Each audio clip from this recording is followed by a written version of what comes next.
I am not taking personal readings at this time. Please do not get scammed by people posing as me in the comments section. Hello, beautiful souls, and welcome to my channel, Roseology. So today's video is all about the blessings coming to you in the final month of 2021 as we prepare for the new year and a brand new 18-month cycle with a couple of different cosmic frequencies. So head straight to the description for timestamps to quick access to the meditation and the piles and the pile selection, because I am going to be taking a few minutes to explain the cosmic weather and the major planetary changes and transits that the collective will be going through beginning December 4th.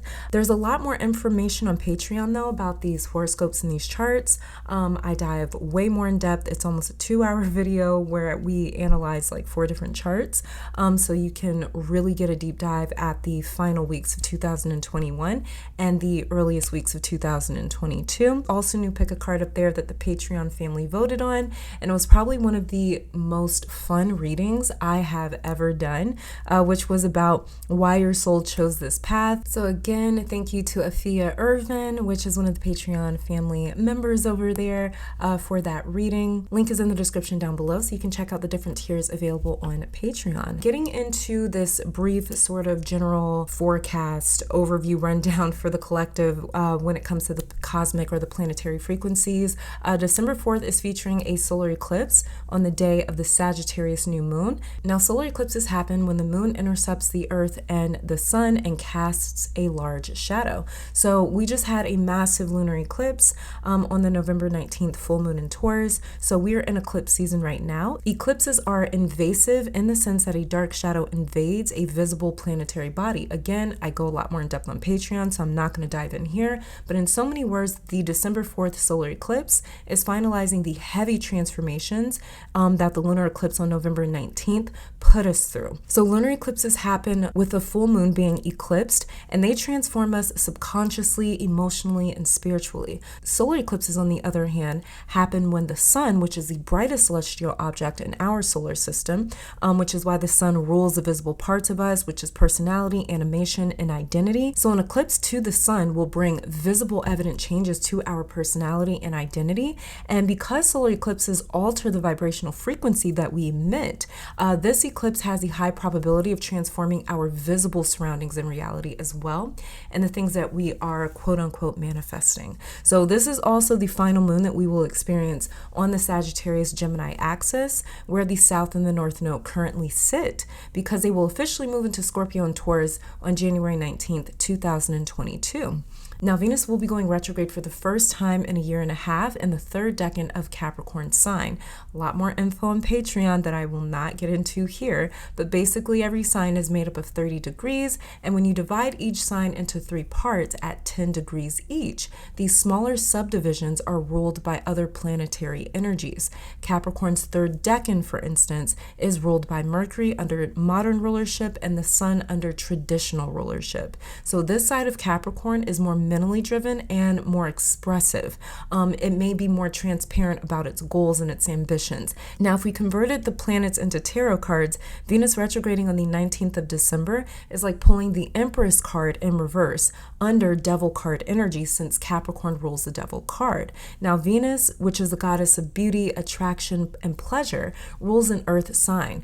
So her retrograding under Capricorn, another earth sign that rules ambitious and the material or 3D realm, will bring us physical, tangible rewards that gives us a sense of satisfaction. The lunar nodes, which are mathematical points, are determined by the moon's orbit intersecting the ecliptic plane.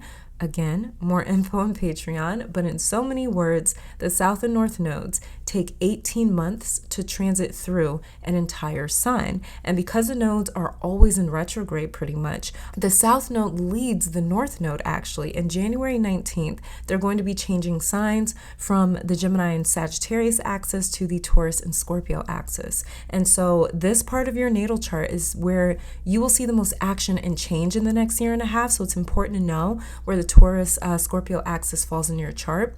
Like, is it between the 1st and the 7th house, 2nd and the 8th, the 3rd and the 9th, the 4th and the 10th, the 5th and the 11th, or the 6th and the 12th? Even if you don't have planets under these signs in your chart, even if they don't rule a house of their own, which would make them an intercepted sign, they still control an area of your chart and your vibrational design or makeup, which will impact your life to some degree. Now, the nodes are like little vehicles that either propel or carry us somewhere or fuel us to move towards or away from something. So the south node is the fuel and the fumes that we have been running off of because it represents past energy, lessons and experiences, even past lives. And the north node is the area that we attempt to move towards or would like to move towards, but it is easy to feel restricted and held back by the past or the south node. The south node is quite persuasive, and again, since the nodes are pretty much always moving backwards, the north node leads us, which makes it have a lot more influence on us than the north node. And this is what causes the north node to feel so far away or difficult to achieve, is because of that gravitational strong pull that the south node has on us. So the nodes changing is a powerful opportunity for the entire collective, because this is closing out the way that we have been navigating the last year and a half, the things that have fueled us in the last year and a half, the past that maybe we've been trying to avoid, the future that we have been trying to build. This is going to change all those motivations. The nodes being connected to the moon means that they have a deep tug on our subconscious, and it is the subconscious that we are most driven by but not always aware of, which makes it very influential in our day-to-day life and reality. So the nodes changing will ultimately change the reasons and motivations that drive us. Our perception and relationship to the past will change, which will have a direct impact on the type of future that we calibrate or align to and move towards. Again, there's a lot more information on Patreon. It's nearly a 2-hour analysis where we look at 4 different charts concerning the solar eclipse, the new moon, the lunar nodes, and a lot more. So if you're interested in astrology, I cover natal astrology, which is your own personal horoscope, as well as mundane astrology, which is the cosmic energies and horoscopes for different nations, countries, companies, world leaders, and world events. Now let's get to the disclaimers, because that intro took a while and I haven't had a long intro like that in a minute. But anyways, let's get to the disclaimers. Obviously, this is a general reading, so it's going to resonate with who it is meant to resonate with. Tarot does not control or dictate your life. If you hear something that you do not like and think that you are just doomed to that reality, you are not using my readings correctly. My readings are for confirmation and not answers. So realize that at the end of the day, your free will and what you do with it will determine your outcome, not a pick a card reading on YouTube. So please be responsible, be accountable, and use this as a guide to help decipher the messages that your spiritual team has been trying to convey to you and send you all along. Now, for those of you that want to get to this meditation, let me just say this is a general reading. So in order for the reading to resonate with you, you got to be synced into the energy of this reading. To help you do that and to help you select a pile with your third eye and not your physical ones, I'm going to be offering a 60-second meditation.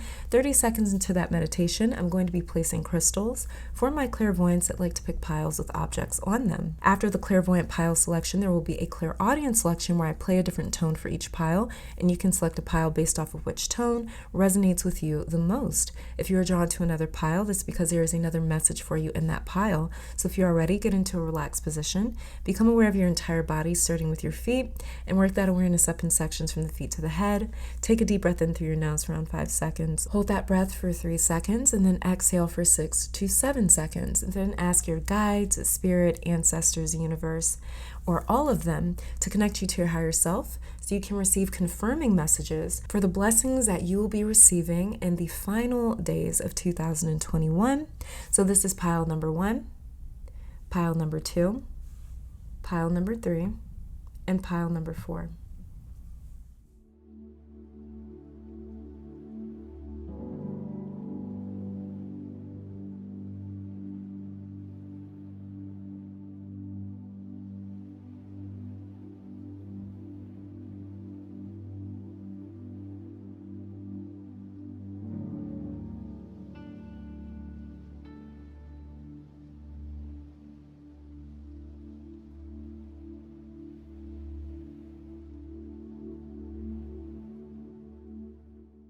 On pile 1 is a smoky quartz cluster.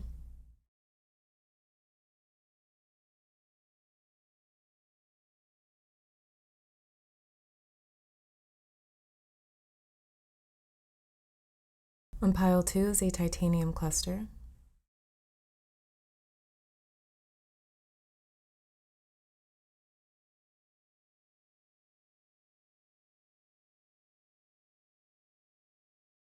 On pile 3 is hematite and quartz.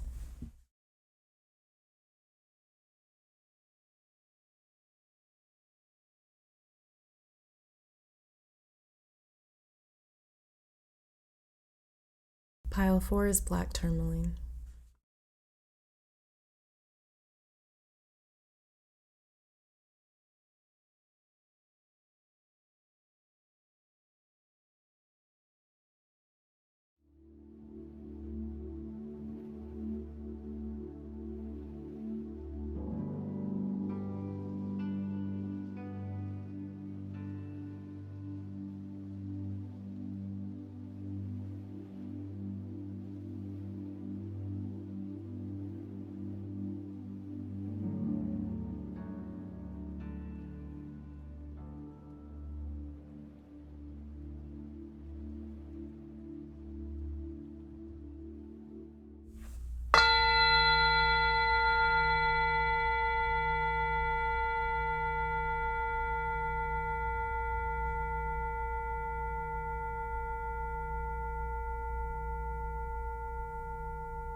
All right, pile number 1, welcome to your reading.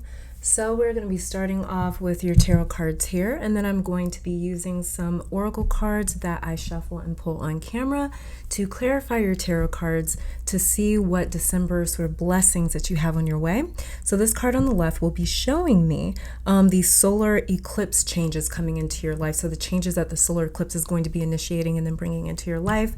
The card in the middle will be showing me the rewards that Venus retrograding in Capricorn will be bringing to you. She'll be officially going retrograde December 19th, if you didn't listen to that part of the intro. And the card on the right over here will be showing me what the end of this North Node in Gemini, South Node in Sagittarius cycle is bringing into your life, what sort of blessing that is bringing into your life, since that North Node, South Node cycle will be ending next month in January, mid-January. So it's the end of an 18-month cycle. There's bound to be some really big rewards and some blessings from that. So we're going to be checking that out as well.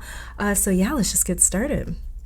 So pile 1, let's see what changes that the solar eclipse is going to be bringing into your life. So we have here, the very first card that we have is the Chariot. And the deck that I'm using here is, wait, the box isn't near me. Hold on, because I know you guys are probably going to ask. So let me see, 1 second. Okay, so I finally found the box. It is the, I think it's called the Artist's Inner Vision Tarot Deck and book set. I think this is it. Yeah. Okay. But we've got the Chariot for you as far as the changes that the solar eclipse is bringing into your life. So pile 1, you may have felt like leading up to the solar eclipse on December 4th that you had lost your way and your motivation or your enthusiasm for something. It's like whatever you started, you had an end goal in mind, but along the way, the goal became distorted in a sense. And you had a lot of distractions in 2021. I feel like this year threw a lot of things at you that put you off kilter or off center for a while. Like it ungrounded you, it decentered you. And so you were probably just going with emotions, doing what you could to stay afloat, or to keep up. But that fire and passion, that intense focus and determination you had took a lot of hits this year, and it exhausted you. It slowed you down a bit. But the solar eclipse on the 4th, oh my God, like you have the Chariot. And we talked about the Chariot over on Patreon a little while ago, and how extreme of a person he is. And even though the Chariot is my birth card, that's something that you were assigned to at birth, just like your life path number. And I did a reading on that, so I'll link that in the I'll pin it to the comments down below, and I'll put it in the description if you want to check out that reading to figure out what your birth card is and what it wants to say to you, because it's going to show you like the theme of your life basically, and your design, your makeup. But a lot of the different cycles that you go through will have a lot to do with your birth card pairing. Even with the Chariot being my birth card pairing, the Chariot and the Tower, yeah. It honestly, I still find a lot of intensity with this card, the Chariot card right here. It's just, he's such an extreme character, and he's all about conquering every goal that he sets his sights on, and he does so without fail. So the biggest thing coming through about your Chariot though is the fact that the Chariot is the final card to the first chapter of the major arcana.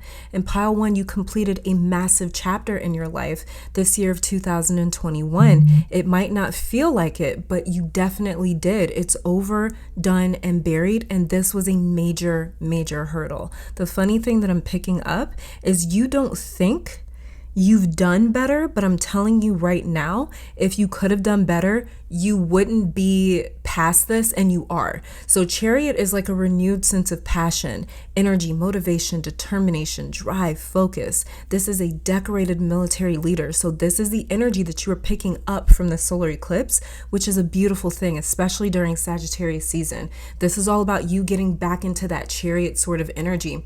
Almost, I hate to use that word, but it's almost like getting back to that like extreme energy where you were just focused, like nothing could stop you. And if it tried to, you ran right through it.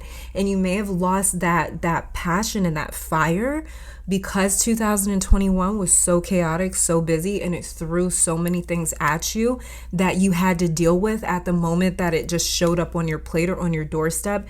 You had to deal with that, and you had to kind of move things that used to be very important to you to the back burner so you could deal with the issues that were right in front of you, you know? And so that kind of exhausted you. You weren't able to keep going, to continue with that drive. But that's exactly what's coming back to you with this December 4th solar eclipse, which is the cool thing here. This is the season of the Archer. When we're dealing with Sagittarius, he is the Archer. So this is the season of the Archer. So you are aiming down sights at your future right now, and there's nothing that looks out of reach to you. It's like it doesn't matter how big the goal is. Like you've got so much passion and fire coming back to you thanks to this solar eclipse that it's like it doesn't matter how far away that goal may technically be. It's not out of reach. Nothing is out of reach for you. This is the time to go for it, pile 1. You've got universal permission right now to go after what you want. And so we're going to clarify with the Oracle card to see what sort of changes this has induced. All right, so let's see what the solar eclipse is activating in your life. Okay, so we have here cosmic flower and change. It says the frequency of cosmic flower activates our remembrance of the place that we call home, the core from which we pour our magnificence out into the world. Okay, so, and then we have here change. The frequency of change supports our ability to gracefully dance with the forever changing nature of reality, both inward and outward, so that we can appreciate the sweet release of the old and the birth of the new.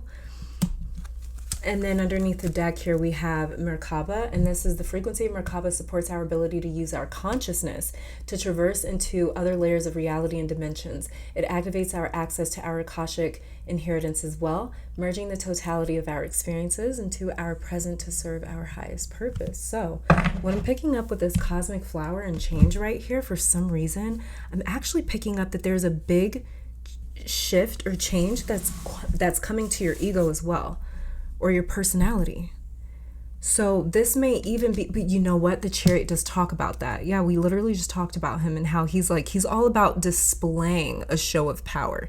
Like, yes, he has power. Yes, he's conquered it a lot, but he's not very quiet about it. And you know how they say confidence is quiet? He's not quiet. The Chariot is like, he walks around all day with his accolades and with all of these things to show how powerful he is and how much he has captured, how much he has taken, how much he has achieved in his life. And he's not quiet about it at all. This is not a humble card. When it comes to the Chariot, this is not a humble card.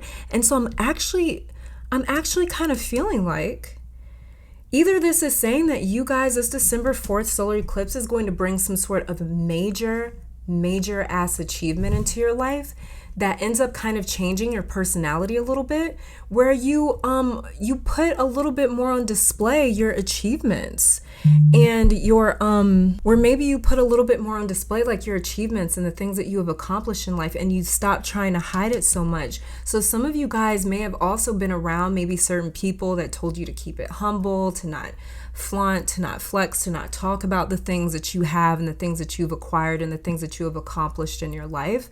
There's a big change coming through with your ego as far as like how you display yourself, how you express yourself. And this is going to be you being a lot more into yourself. That's another big change that's coming. And plus we're dealing with the solar eclipse. Again, if you didn't listen to the intro, when we have a solar eclipse, that means that the sun is actually eclipsed by the moon. And what happens with that is there's a big change with our solar sun energy. Solar sun energy is your solar plexus chakra. So this is your identity. This is your willpower. This is your self-image. This is your personality. This is what animates you. And so what I'm seeing with this is a completely different personality, a different person. It's like your animation is going to be different, if that makes sense. But I'm just actually seeing you like put on display everything that you have accomplished and achieved and have worked for. You may have been really almost embarrassed to do that before, or ashamed, or you may have felt like you were boasting. You may have felt like you were being really obnoxious by kind of putting it in front of people's faces, like, look at what I've done, look at what I've done. But either this is you like not feeling ashamed about that anymore and feeling a lot more proud of yourself, because the Chariot is all about pride, or it's the simple fact that you're going to accomplish and achieve so much that you can't hide it. You know, that everyone's going to be able to see it. It's just going to be on display because you can't help it. So that could be another thing that's coming, but this is definitely you guys like blossoming. Let's see another change that may be coming as well.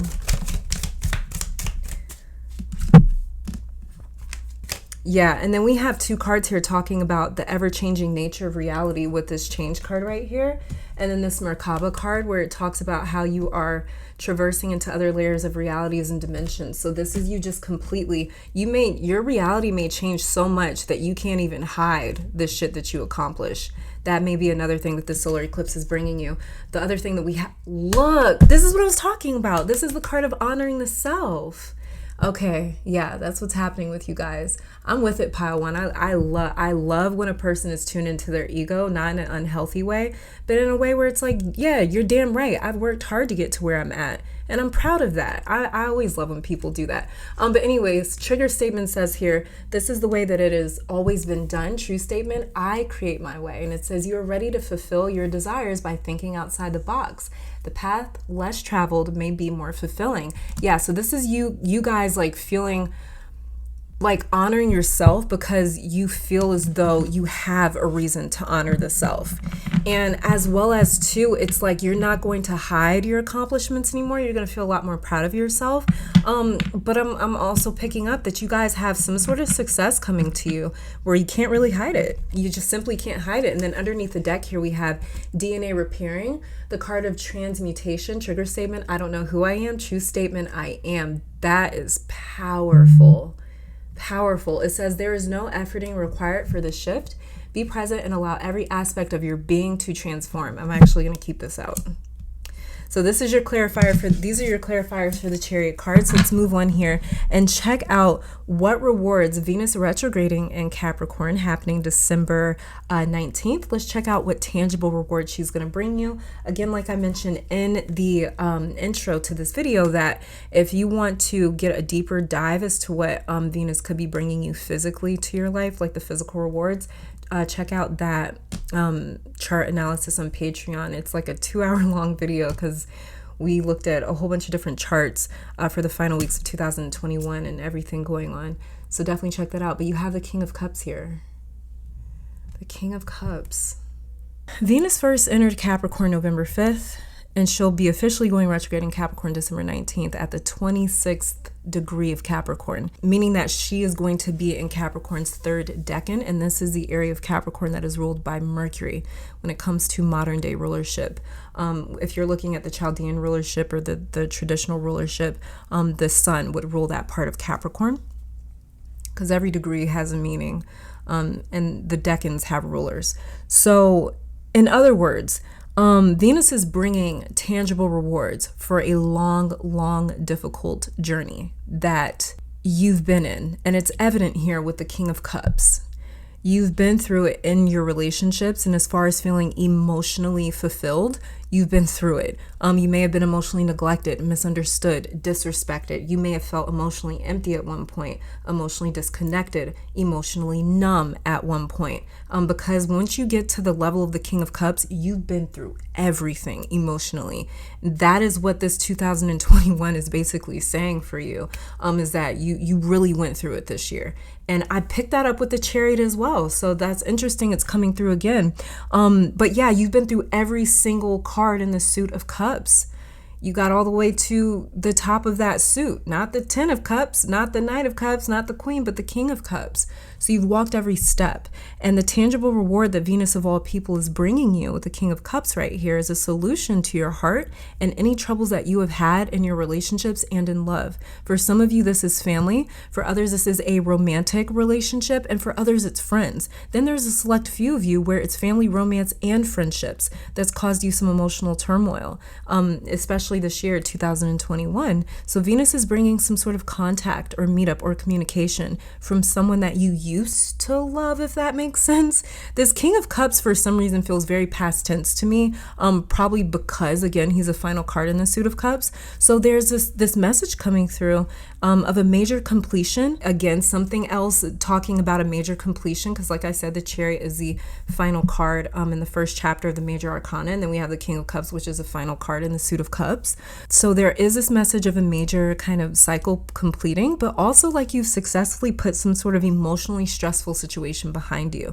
You've turned to yourself for support a lot this year. You guys, my pile ones, had to walk the entire suit of cups alone, and supporting yourself and encouraging yourself and getting through a lot of different emotionally stressful situations alone. But you've had to really push yourself through a lot of these things alone, and you probably even felt like breaking at some points throughout 2021 with the King of Cups being here. Anytime there's a king that shows up or a queen that shows up, you done been through it. You've been through it.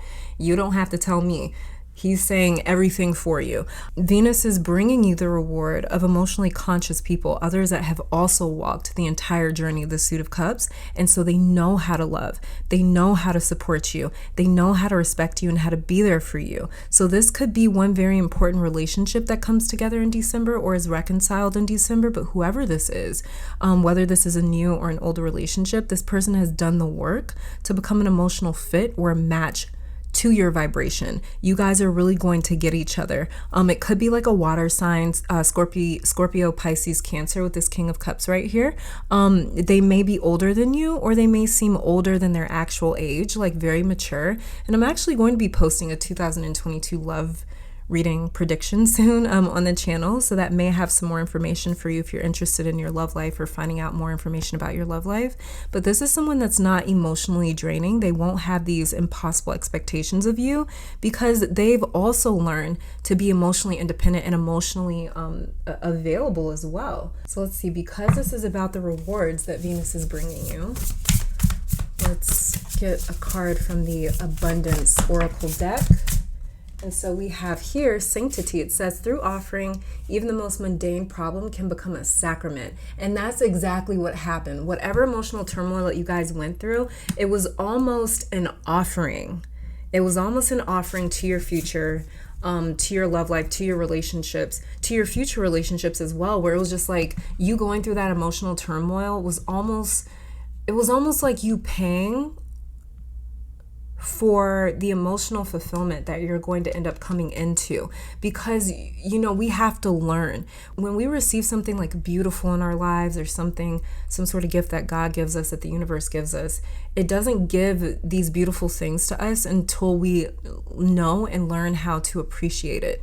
And if we receive things before we're ready, we might ruin something that's really divine and really sacred. So there's something here where it's just like you guys went through every single step because there's some sort of amazing emotional experience or some sort of amazing relationship that is going to come together for you, that Venus is bringing you as a tangible physical reward, is like this other person or this relationship that really comes into your life and is like, wow, I really know what this is. I know how sacred this is. I know how divine this is. I know how rare it is to find somebody like this or to connect with somebody like this, because I struggled with this for so long. I've walked every single suit of the cups. You know what I mean? So that's what I'm picking up here with sanctity. Let's see, let's get one more.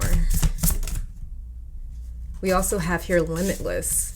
And it says, see yourself open to receive in the most miraculous ways. The divine can use anything and anyone. Yeah, we know. Limitless possibilities when it comes to your emotional fulfillment. And then we also have here detachment. And it says, with detachment, you finally feel whole inside, with or without the fulfillment of a particular desire. Ironically, that's often when it's fulfilled. Yeah, so this is you guys, because that's what the King of Cups talks about. He has walked the entire suit of cups, as I have tirelessly mentioned. And then look what was underneath detachment, love. But, you know, the King of Cups, he finally gets to that place where he's just like, he has found this emotional peace within himself. He's found this sort of validation within himself where he doesn't need that relationship anymore. And it's like the moment that he detaches from that, the moment that he walks away, just like the Eight of Cups, he already went through that with the Eight of Cups. The moment that he detaches and walks away, what happens? The Nine of Cups happens. It's the card of wish fulfillment, and not just like any sort of little wish.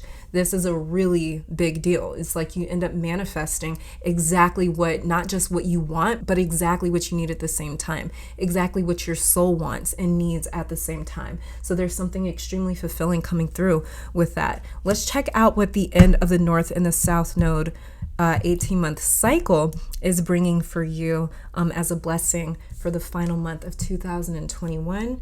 Look, we got the Three of Cups in reverse. Okay, so yeah. There's definitely something with relationships here. Now, again, the nodes won't officially change into Taurus and Scorpio until January 19th of 2022. But we are in the last weeks of North Node in Gemini, South Node in Sagittarius. So an 18-month cycle, again, is officially ending. And with every completion comes a new opportunity or a new beginning or a new opportunity for change. So with the Three of Cups in reverse, again, pile one, you have been emotionally supporting yourself for a long time. Three of Cups upright talks about a community. It talks about a group. It talks about a support system. It talks about kindred souls, kindred spirits, people that really have your back and they really get you. And you can really just let your hair down with them and celebrate with them and have fun with them. You know, it's like, it's all fun and it's all good vibes and good feelings. You haven't had a relationship like that where it's just like good vibes, good feelings, fun. Your relationships have been stressful. They've been like walking on eggshells in the year of 2021. And for you, you haven't felt good in a lot of your relationships in a long time. For this Three of Cups to be in reverse, that is the end of the cycle that's happening for you. That's what's coming to an end, is the fact where it's like your relationships feel like work. They feel stressful. They're painful. The idea that like love is painful, that's coming to an end for you. The idea that relationships are a lot of damn work or they're a lot of damn effort is coming to an end for you. And I get that because I've had to honestly reframe my mindset when it comes to relationships and people after going through a string of difficult relationships. I started to come myself even. I started to come to the idea and to the notion that like, damn, people just are a lot of damn work. Like, I don't have the time or the energy for this. And it made me a little bit of a nomad. It kind of made me like a hermit. When you keep thinking of things in that way, I had to realize that at the end of the day, if I keep framing relationships in that way, that's exactly what I'm going to keep attracting. So for you guys, what I'm saying is actually the end of that. It could be the end of that mind frame. And because of that, because your mind frame changes, especially with this Chariot card over here, because Chariot says I can have whatever I want, not just physical things. Remember, the Chariot is ruled by Cancer. Cancer, who rules the fourth house. She rules the house of domestic life, domestic partnerships. So this is all about as well what your heart desires. That's what's changing for you when it comes to the Chariot. It's not just physical things that he goes after. He doesn't just go after a nice car. He doesn't just go after winning a battle. He also goes after the things that his heart desires. So it could be love. The Chariot comes directly after the lovers. So it could be love that he really wants. Whatever it is that he wants, he tells himself, and he's not lying to himself. He actually tells himself, and he truly believes, I can have that. If I want it, if I decide that, hey, you know, if I decide to make something my target of interest, I'm going to take it. I'm going to conquer it. It's going to become mine. And so this is what I'm saying for you guys, where it's like there's this change of mindset here, this frame of mind where it's like relationships are difficult or relationships are painful or relationships aren't fun or I'm like stuck in these relationships. All that's changing to invite back in the possibility of you having fun in your relationships, of you feeling loved and supported in your relationships. The change of nodes is opening up the possibility or the opportunity for changes in that department for sure. This is the card of friendship and community, support, like-minded individuals, right? So a lot of your 2022 will be colored with all types of new people and relationships or new experiences in current relationships. If these are just, you know, relationships that you're deciding to keep in your life, but this is critical for your soul to experience, is just getting back to a fun place in your relationships where it's like, it's not all doom and gloom and stress and pain and tears and physical health problems where it's like it's affecting you physically. We got the Three of Cups here, meaning that it's ruled by the Empress. The Empress is a very physical card. So there was something that could have even been affecting you physically. Like some of your relationships could have stressed you out so much that you were having like physical symptoms, like physical ailments from it. So it's like all that's ending. It's critical, like I was saying, for your soul to experience that. And this will be the month for that. You may be a Taurus rising, a Scorpio rising. You may actually have North Node or South Node in either Taurus or Scorpio, as well as Venus may be in these signs, either Taurus or Scorpio or their houses, the second or the eighth houses. Taurus or Scorpio may also rule your 11th or your 5th house in your natal chart as well.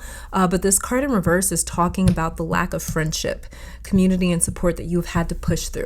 Or the community that you did have was stressful and difficult and challenging, and there was no fun in it. The fun was not there. Everything about the Three Cups, it's fun and celebratory. It wasn't present in your relationships in 2021. And so this year wasn't easy for you guys, and you did it with nearly no support, no one to talk you through it or to encourage you or to give you a hug or some advice. You guys couldn't go to your community. You couldn't go to your friends because of maybe like the difficulties that you were having in those relationships. So, and it was like you were going through those difficulty in those relationships while 2021 was just throwing all this shit into your life and so you didn't have a proper support system. And you know, it's like you have gotten through a lot of really tough challenges without having a real connection in your life. And connections are so powerful because they have the ability to balance us, to soothe us. You have gotten through a lot without that balance. Another reason why you've been so exhausted or possibly burnt out in 2021. So this is support, help coming in the form of friends. You're going to have proper, true, real friendship. Let's get a couple of cards here, a couple of like Moonology cards here. Ooh, okay, hold on, because these two fell out upright. So we have here New Moon in Capricorn, step up and lead. Step up and lead. This may have been why as well. You guys lost a couple of friendships or relationships, or maybe like you stopped vibing with your friends and stuff, was because like you may have taken on more of like a leader role in 2021. And that could have affected things. You also have your first quarter moon in Gemini. Speak your world into being. Exactly. Speak it into being. Like what I was talking about, how like me personally, using myself as an example, like me personally, I would start to just kind of feel like, you know what? Relationships are just too much energy. I don't have the time to put in that much energy and effort. And it's like, no, relationships aren't difficult. It was the people that I was making these relationships with that were difficult. It was us coming together trying to make a relationship that was difficult. But they might not have been difficult. I wasn't difficult, but it was just the fact that we were trying to make, you know, something work that just wasn't there. And so it's like, yeah, it can come with this idea or this notion that relationships are difficult, and that's not the case, you know, because it's like if you find somebody that fits you, you're going to have the idea that, damn, relationships are so easy, you know. So it's like it changes depending on the relationship, depending on the person. Let's see, let's get another one. I'm going to get one more.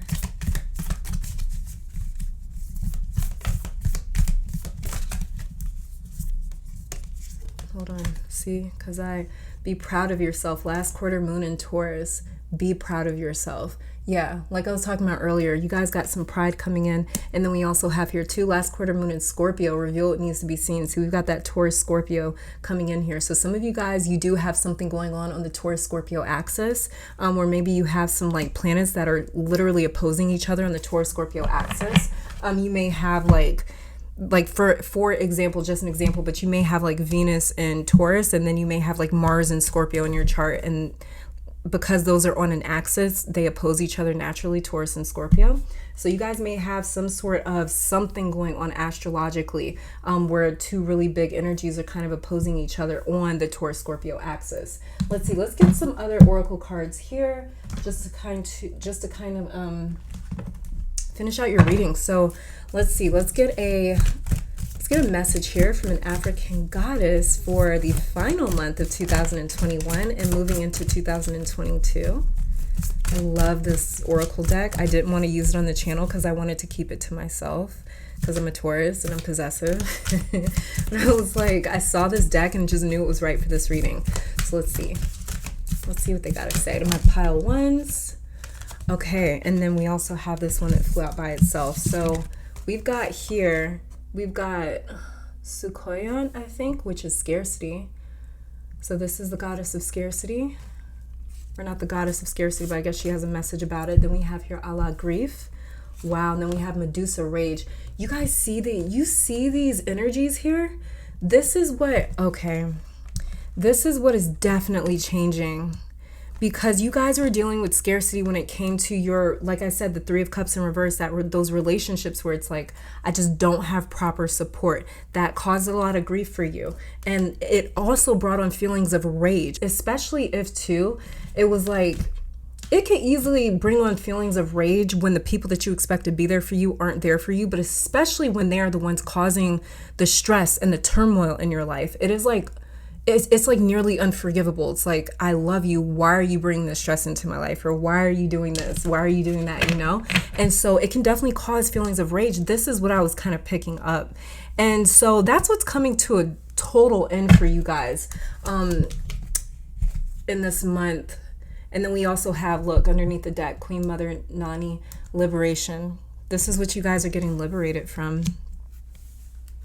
Really, really love that. Okay, and then let's just get a final card here for some affirmations, or just an affirmation for the month of December moving into 2022. Okay, and so it says here, this is resourcefulness. Okay, and it says everything you need is already within you. Don't doubt it, my love. You're more capable, more equipped, more looked after than you can ever imagine. What would you do today, right now, in this very moment, if you knew you could only succeed? Just like the Chariot. There is no such thing as failure, dear one. You can only grow, you can only redirect. So forget about failure and ask yourself instead, how can you appreciate even more the resourceful being that you are? Believe that you are abundantly gifted. That's all you guys need for the month of December. Believe you're abundantly gifted. Believe you are gifted with abundance, and believe that you have everything it is that you need to create the reality that you want, like it was talking about in Change and this Merkaba card and the Chariot here that we already discussed. But pile one, this is all that I'm seeing for you guys in your December. Thank you so very much for tuning in. Let me take this time to thank your guides, my guides, our higher self, amazing spirit, for these messages. Hopefully you all come back to visit sometime soon. And until next time, stay safe, healthy, blessed, and keep conquering the world. Bye, guys. All right, pile number 2. Welcome to your reading. So we're going to be starting off with your tarot cards, and then I'm going to be clarifying each one with an oracle card that I pull on camera. So basically the card on the left will be showing me what sort of changes that the solar eclipse will be bringing into your life around December 4th or the week of the 4th. The card in the middle will be showing me the physical, tangible rewards that Venus retrograding in Capricorn will be bringing to you in the month of December, as she retrogrades in Capricorn around the 19th of December. And this card all the way over here on the right will be showing me the end of the North and South Node 18-month cycle, what sort of blessings and opportunities and changes that is opening up for you in the final month of 2021 heading into 2022. So pile 2, the changes that this December 4th solar eclipse is bringing into your life. We have here the King of Cups in reverse. Okay.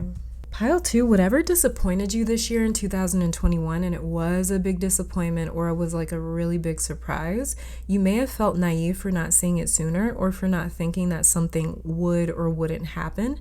But whatever disappointed you is officially being replaced with something way better. I don't want to say it, but I'm going to say it. This is kind of like rebound energy or like upgrade energy. So if it was a person or a romantic partner that disappointed you in 2021, there's a much better version of what you wanted with them happening with someone new. So if this was work, then this is a much more accommodating space with more pay. It's like whatever you wanted but couldn't have it at your last place or the last sort of space you were in, you were finding somewhere new. And this is coming in as a big change for you because you went out of your way to leave or separate from whatever disappointment this was with the King of Cups being in reverse. You put distance between yourself and this, and you may have walked away thinking that that was just a loss for me on my end or that was a failure, but it's not over because you're getting everything that you wanted with this last situation in an entirely new space, like a new home. Because for example, like let's just say that like the first apartment wasn't so great and a new place opens up that's much better. Like you had to go through this disappointment so you could clarify what you truly wanted in 2021. That was a big theme of your life. May have been like one major disappointment or like disappointment after disappointment after disappointment in the year of 2021. And that may have been, and that happened because, like I said, you needed to clarify, you needed to know for sure what you truly wanted or what you did not want. So this is major upgrade energy the solar eclipse is bringing in for you, almost like a revision with the King of Cups being in reverse here. There's also more fun coming in. And I know that sounds like, wait, what? But there is more fun coming in. Like, I don't know if you don't get a lot of time to yourself or if like some of you haven't been on like a vacation in years, and it's not because of like, you know, the pandemic or whatever, but because you just didn't have the time or maybe the money. Somewhere it's been all work and no play in your life, and that's a big change coming through as well. But I want to see like what's getting like replaced or like activated. So let's see, let's pull some cards for pile 2, solar eclipse.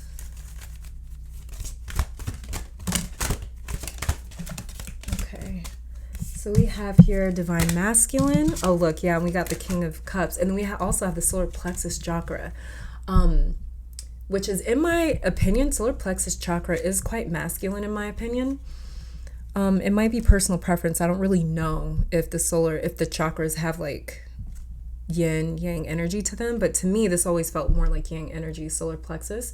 But it says here the frequency of the solar plexus chakra, the yellow flower of life, supports our sense of self, our personal power, and our willpower, as well as our knowing of who we are and what our contribution is to the whole. Yeah, because it's all about your image, your identity, who you are as a person. And then we have here divine masculine. The frequency of divine masculine supports our strong, focused, and active side, allowing it to express itself while helping us to bring our dreams and ideas into form with kindness and wisdom. So another thing that is coming to you guys is more confidence in the sense of creating what you want or doing what you want as well, because it talks about bringing your dreams and ideas into form with kindness and wisdom.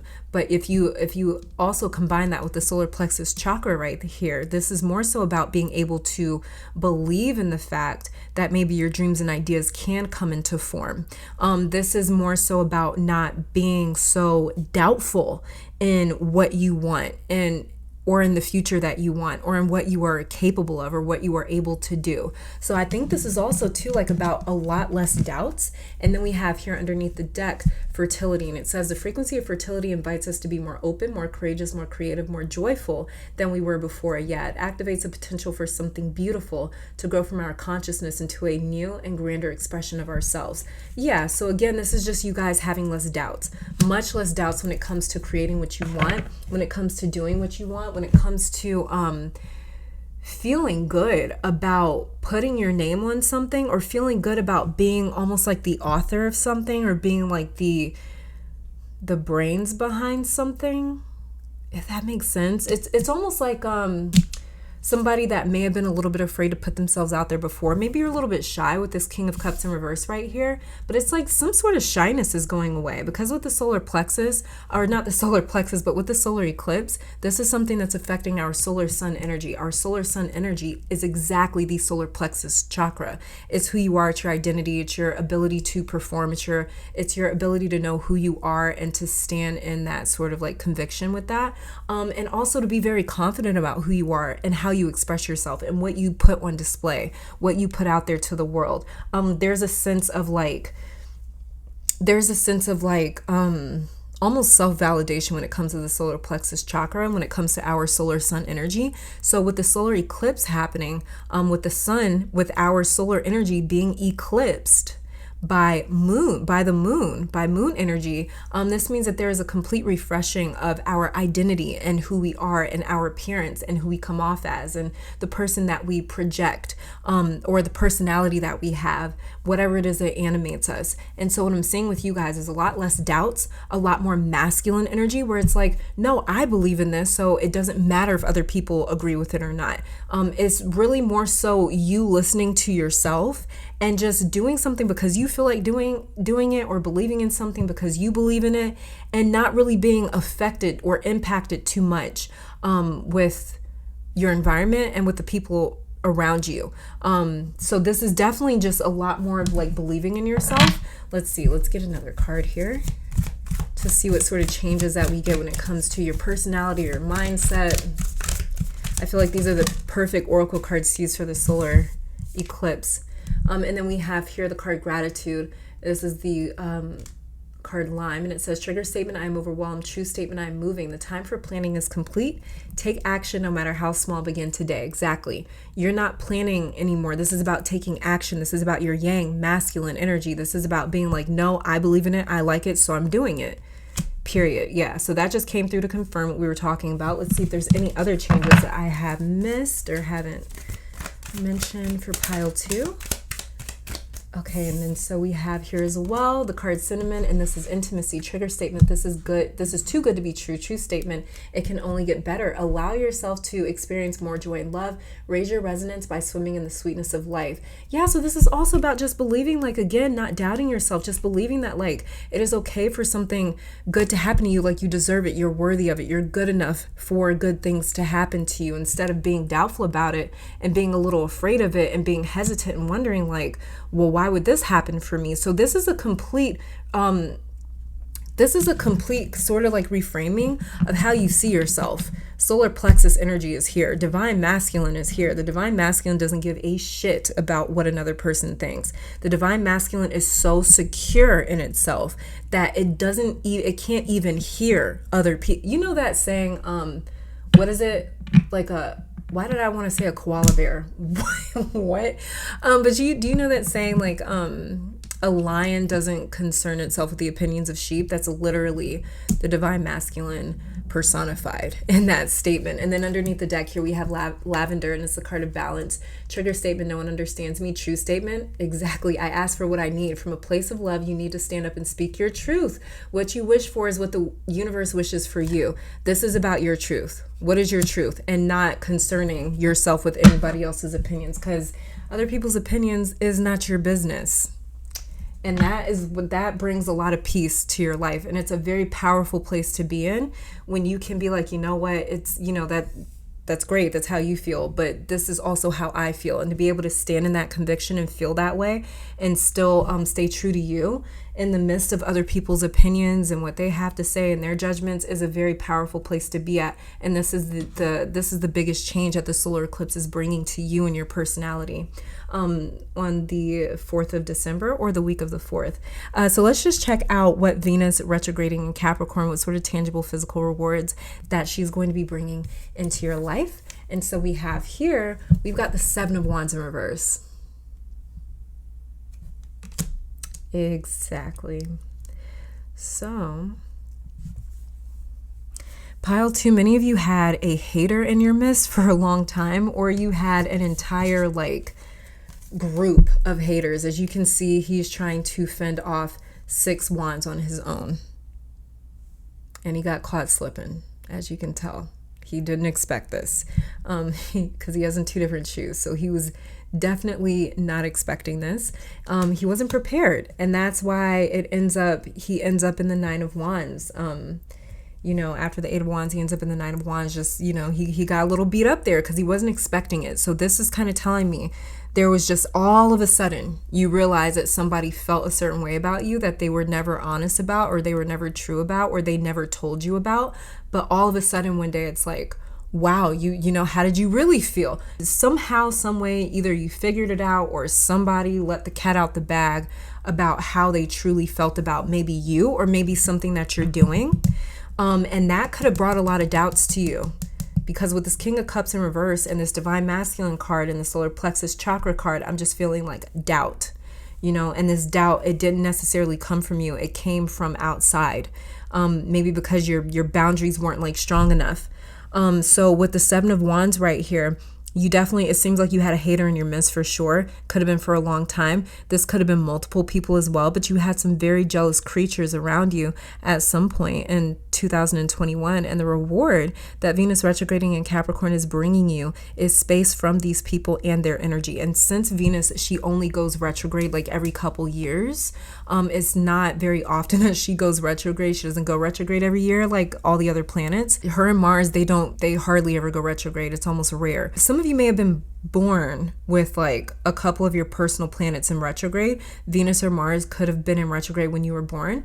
But yeah, so Venus retrograding in Capricorn, she is definitely bringing you space. She's bringing you space from these people and their energy. She's getting you out of a volatile environment where it's like someone always has something to say, or they always have something to talk about or to gossip about, or it's like this person is always starting an argument or in the middle of an argument, or somebody is always confrontational. You are in a confrontational environment, it seems like, with the 7 of Wands in reverse, and Venus is pulling you out of that space because the environment is never going to change. These people are not going to change, and if they do change, it won't be anytime soon. So Venus is pulling you out of that space. But there is something that you also had to fight for. This could have been like a legal battle. This could have been you fighting with management at work, or fighting with family. Maybe it was in your friend group. Maybe it was fighting for better pay. Maybe, you know, you're fighting for something in your education. It could have been your property manager. Whoever and whatever this is, Venus is rewarding you by bringing some sort of a settlement or some sort of agreement, by pulling you out of this space, because it seems like you guys had to deal with this sort of environment, this volatile environment, and it just was it seems like it, you know, it was getting to you. It created a lot of doubts for you as well, because it's like, damn, they always got something to say, you know? And it was just like that sense of like, why can't you just like shut the hell up sometime, you know? Like, okay, the example that's coming to mind is like, let's just say within the last 2 years or so, because like I said, since Venus only goes retrograde every like couple of years or so, let's just say that you came up with the idea you wanted to start your own business, or like let's say start your own restaurant. And this person, you told this person about it, and this person, they always got something to say. Or maybe they found out that you were trying to start a restaurant, and then here they go with well, how are you going to do this, and how are you going to do that, and you're not going to make that happen, that's not going to be successful. You know, they were just their normal negative pessimistic self, and it was just like, it was always volatile like that. It was just always like a confrontation is what I'm picking up with the Seven of Wands in reverse. So you know, Venus is rewarding you by pulling you out of this space. She mediates this issue for you. You see how the Seven of Wands is pointing towards you because it's in reverse? So that's this fight or this issue dropping at your feet, like it's submitting to you. So if this was upright, that would pretty much allude to this being an ongoing situation that might not end very soon, but we're looking at your blessings this month, okay? So, and the Seven of Wands is in reverse. So there's an abrupt end coming to this problematic situation where all of a sudden an agreement is reached, or a settlement is reached, or this person just sort of, they stop focusing on you. So this could be also someone getting phased out. Like, for example, if this was someone that you worked with, then this could be them like moving offices or changing jobs, or they get pulled away because there's a different battle that they have to fight or deal with. And it's like you drop off their radar because they have like some serious shit to deal with, right? But Venus is using her power of persuasion to harmonize what has been chaotic and causing trouble in your life. I don't know why I keep seeing somebody with this person that may have been very confrontational with you. I'm seeing something about health. I don't know if it's their health or someone maybe like in their life, or someone in their family gets sick. Or maybe they get sick, and so they're not able to dish the same sort of like negativity that they once were. I don't know why, but something about health is coming up maybe for some people, not for you, but for whoever this person was, that just always brought like pessimism to you, or like negativity, or they made you doubt yourself, or they made you feel bad about yourself. Whoever this was, or whoever this is, it's like, it could be they get sick, or someone around them gets sick, and they can't focus on this shit no more. They can't focus on talking shit no more.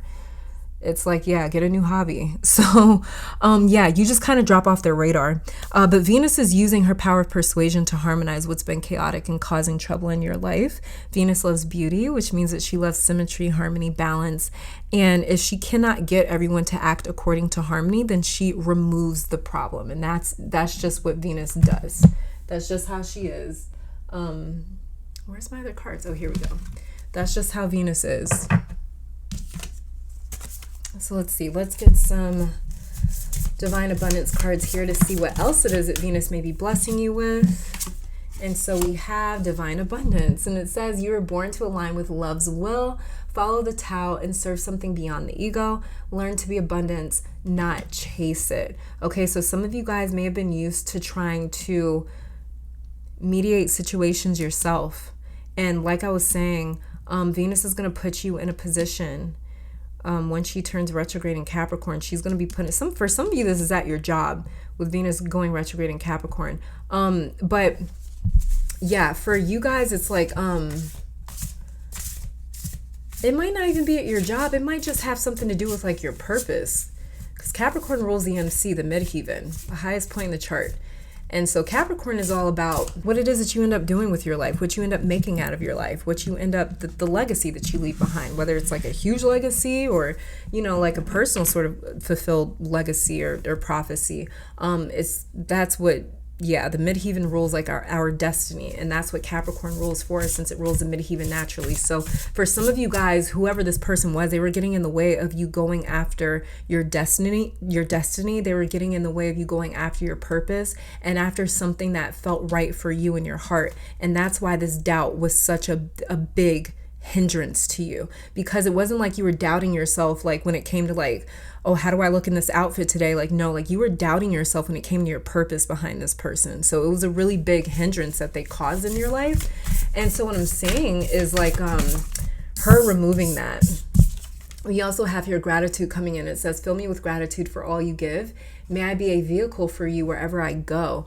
Oh yeah, that's beautiful. So this is about you guys just being in a space where it's a lot more optimistic. It's a lot more positive. This is going to be such a transition for you, because it's like you're going to go from being like, damn, I got to deal with them today, to being like, oh my God, I'm so excited to get up and go to work today, or to go to school today, or to, you know, wherever it is that this person used to frequent and leave their like negative kind of energy all over the place. That's not going to be the case anymore. It's like it's going to be a lot more lighthearted.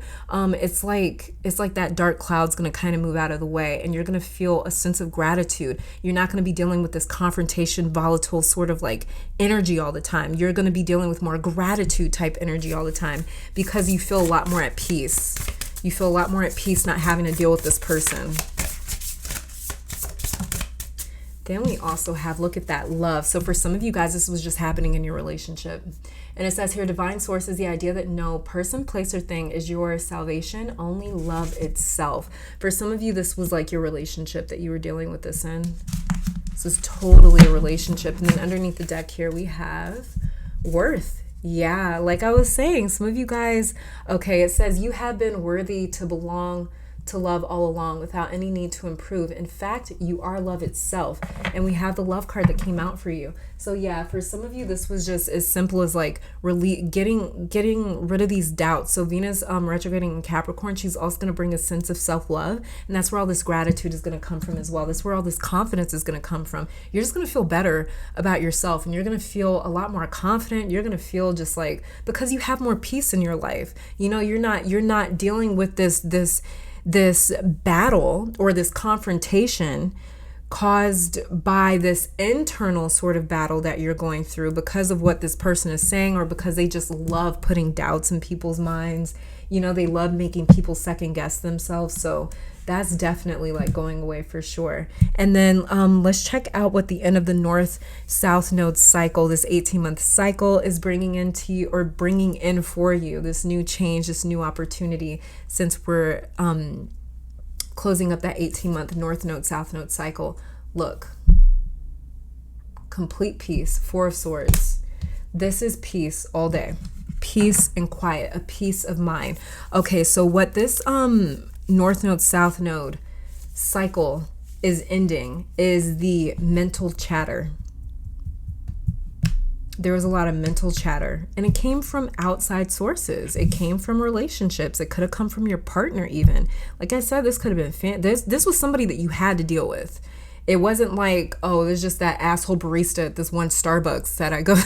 No, this is like somebody that you had to deal with. Like, you either worked with them, you were related to them, you were with them in a relationship, you lived with them. It could have been a roommate.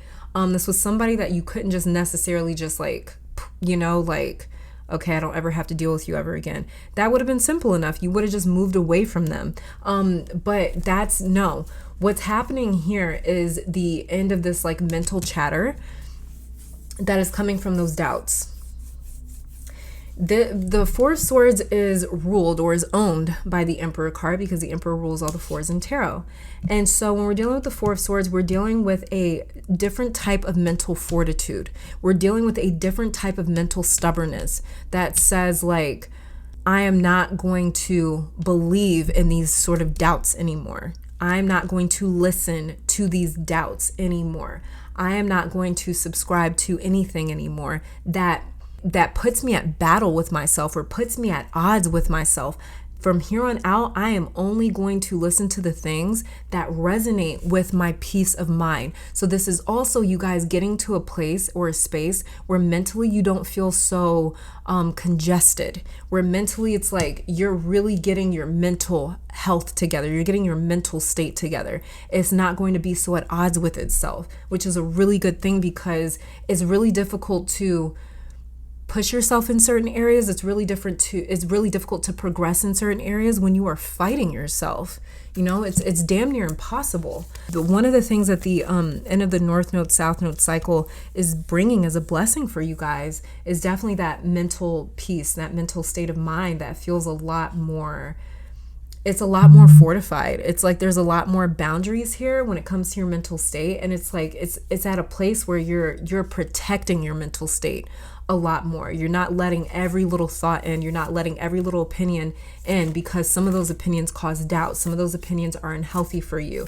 You're realizing that, recognizing that, and you're really taking a stance now to protect your mental space, your mental health, and your mental state. You're also taking a lot more of a stance when it comes to controlling your mental state. A lot of you as well are going to get into some sort of like meditative sort of routine where you learn how to meditate maybe, or you start meditating more regularly or more routinely. Because with this Four of Swords right here, you're going to get into some sort of routine that has to do with taking care of your mental health, or supporting your mental health, or maintaining your mental health and keeping your mental space in a really good place. So this could even be like getting into therapy, finding someone else to talk to, finding other people to talk to vent to, finding just different ways that you can kind of keep yourself motivated and keep yourself in a particular mental space. But for the most part, this is coming from you also being in a completely new environment, or in an environment that is drastically changed, because this confrontational person or these confrontational people are no longer a part of your everyday space and your everyday routine anymore. So that is one of the biggest cycles that's closing out. And one of the biggest cycles that's coming in is just a lot more calmer of a mental space. It feels like a calm mental state. Yeah. Let's see. Let's get some oracle cards.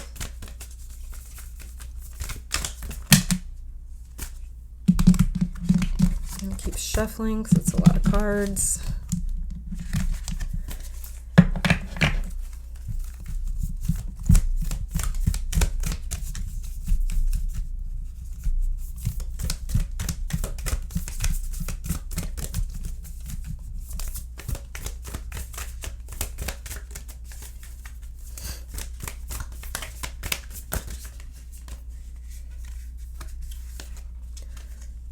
Okay, first quarter moon in Capricorn, it says unleash your kindest self.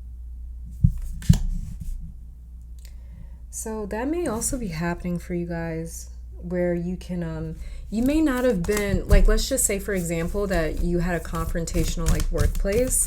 You may have been somebody that, like, grew to a place where you were more guarded because of that environment. And, maybe you weren't as friendly and as talkative and as open and as transparent and as vulnerable because, like, of that confrontational workplace or workspace, right? So this is also this with this person or this confrontational kind of environment getting out of the way. This is also you being able to be more gentle, be more loving, be more vulnerable, more open, be more kind too, because whatever environment this was, it was such a confrontational environment that people thought that if you were kind or if you were nice, that you were weak. It's crazy. It's like you couldn't even be a good person without being accused or being seen as, like, weak or getting, like, picked on because of it. Then we also have here, believe in your good luck. First quarter moon in Sagittarius. This is another thing coming through for you guys, is believing in your good luck, like with this gratitude card right here, and divine abundance. So this is, yeah, you guys just feeling, because you are more peaceful, you're in a state, you're able to maintain the state of gratitude for a lot longer than normal. Like, sometimes for you guys, you could only have gratitude when you were at home because you were away from that confrontational workspace, or you could only have that state of gratitude when you were at work because you were out of that confrontational home space. You know, wherever your confrontational space was, it was like you weren't able to be in that vibration of gratitude because you had to always be on guard, or you had to always be on defense mode because of the environment that you were in. So this is like you guys being able to believe in your good luck is coming through, because there's a sense of peace coming back in that you guys have deserved and have needed for a long time. Okay, let's see. Let's get one more.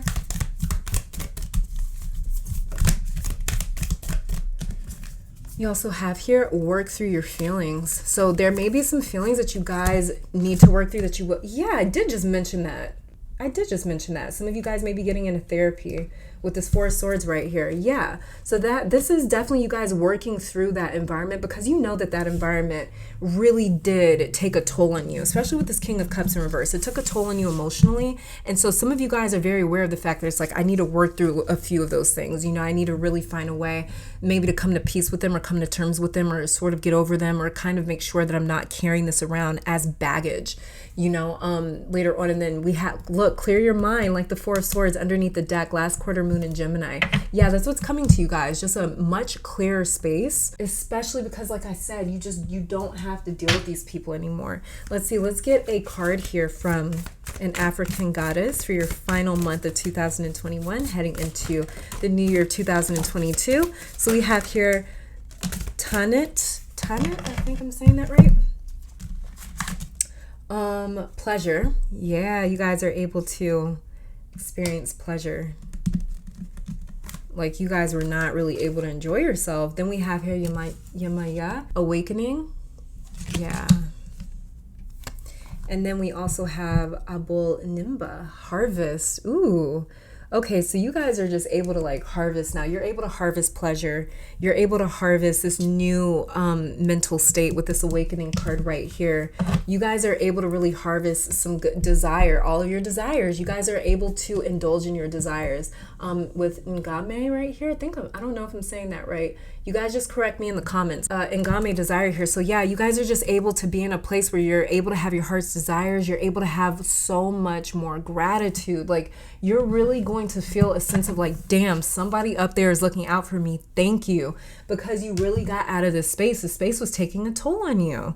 It was really taking a toll on you. And it's like, it's a good trait to learn how to kind of block things out, but you can't block everything out. You know, like try telling that to somebody that is living in a war-torn country to, just block it out. Just block out the fact that you literally have to fight for your survival every day. Just block it out. You can't always do that, especially when people are directly targeting your peace of mind. It's not always possible, you know? And let's also pull an affirmation card for you for the month of December. This is beautiful, beautiful blessings coming to my pile twos. You guys have been in need of it for a long time, too.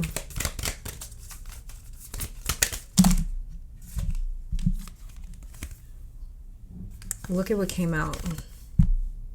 Abundance. I'm going to read both of these because I feel like abundance and what is that? Habit came out. I feel like they both kind of came out. Abundance fell out upright and so did habit. So I'll read both of these for you guys. So we have here abundance. The affirmation for that is true abundance, my love, is not just about money. True abundance is about recognizing with grace and humility what has already been sent your way. Abundant in life, abundant in love, abundant in movement, abundant in the almond milk latte your coworker brought you this morning. Start to appreciate the ways in which you are already so looked after. That's where you guys are going to be feeling like, damn, I feel so good and excited to get to work today, or it was such a good day today because you're out of this environment. And so like it said, it's just going to be like the small things that you're happy for. Like it says your coworker brought you a almond milk latte this morning, and you start to appreciate the ways in which you are already so looked after. Start to build wealth in the little things and you will find the rest comes easy. That is so damn true. Like gratitude opens up a crazy amount of opportunities. That has been the one secret key, in my opinion, to manifesting. I literally hate using the word manifesting. Like it's all over the place. Like it's a damn, like we're not manifesting 24/7. Like we've been manifesting. We manifest everything besides people's actions. Other than that, we manifest everything around us. So it's like, I really do hate using the word manifesting because it's just like, I feel like it's so cheap nowadays, the way that we just throw it around everywhere. It's like, you're always manifesting. You are a literal walking magic wand. Like you are the magic, right? And then we have here habit. And the affirmation for habit is, it is often said that the secret to our success is hidden within our daily routines. For all big things are really just the sum of a million little things, done consistently, done diligently over time. And how beautiful it is to know that we have the power to create our reality one short day at a time, one simple choice at a time, one sweet thought at a time. So tell me now, can you see how your habits are creating your reality today? Yes, and the habits that you're about to get into, which is going to create your reality, is the habit of gratitude and abundance. That's what's happening for you guys. And this is going to really seriously change your life, especially over the year 2022. And with you being in this new environment is going to help facilitate a new reality for you guys, which is incredible. But pile 2, this is all that I'm seeing for you. Thank you so very much for tuning in. Let me take this time to thank your guides, my guides, our higher self, amazing spirit, for these messages. Hopefully you all come back to visit sometime soon. But until next time, stay safe, healthy, blessed, and keep conquering the world. Bye, guys.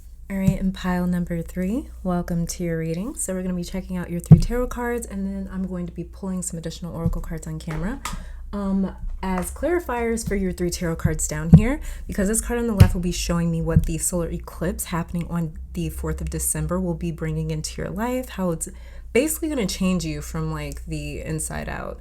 The card in the middle here will be showing me what rewards, what physical tangible rewards Venus going retrograde in Capricorn on the 19th of December will be bringing into your life. And this card all the way over here on the right will be showing me what sort of blessings that the end of the North and South node placements will be bringing to you for the final month of 2021 and for the year heading into 2022. With checking out the very first card here, what changes is the solar eclipse bringing into your life?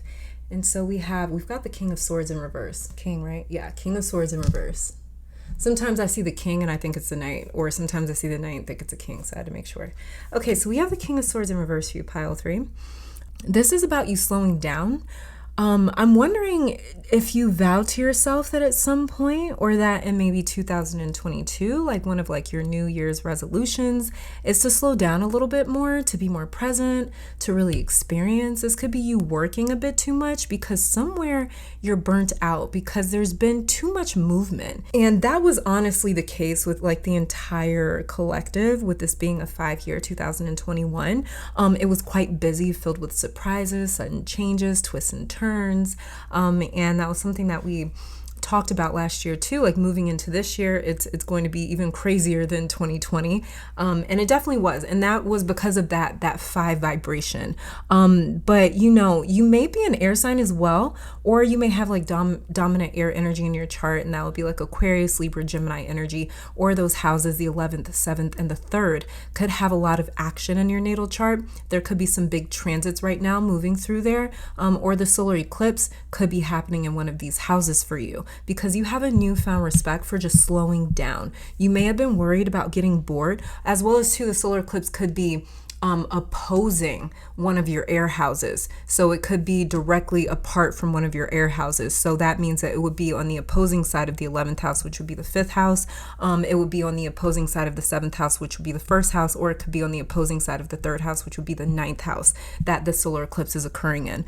Just wanted to add that in there. But yeah, so something about you with this solar eclipse is like it's bringing in this newfound respect for slowing down. You may have been worried about getting bored or falling into a rut or not being inspired if life was moving too slowly, but now you really seem to appreciate it. So maybe you guys like took a trip somewhere or spent some time with someone, or it could have been 2020 where the world was slowed down that made you realize that there's something special about moving a bit slower, being more present, and soaking in the current experience. This could have been some sort of a life-changing experience, it's like something that happened possibly in 2021 or in 2020 that had like a really big impact on you, and it just kind of changed the way that you saw things. Really big hangman energy here coming through with this King of Swords in reverse. But yeah, I heard as well too that someone may have lost someone important this year, like they may have transitioned, they may have passed, and this person is an angel of yours, pile 3, but that experience for someone here spoke to you at such a core level that you realized life is moving so quickly and life is so damn precious that if I don't slow down, I'm going to miss the beauty of it. And there was a very striking experience that happened in 2021 for most of you. Again, I'm picking up too that you want to feel a bit more in your life. So you may have been in relationships that are a little cold. They're not as like emotionally stimulating maybe, or fulfilling.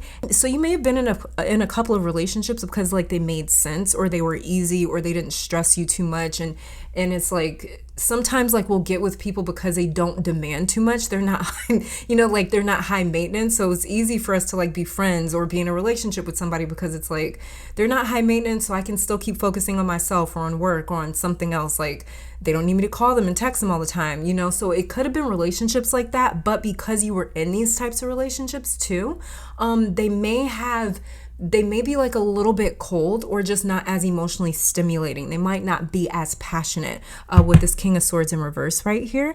And I'm sensing that you may want a little bit more closeness.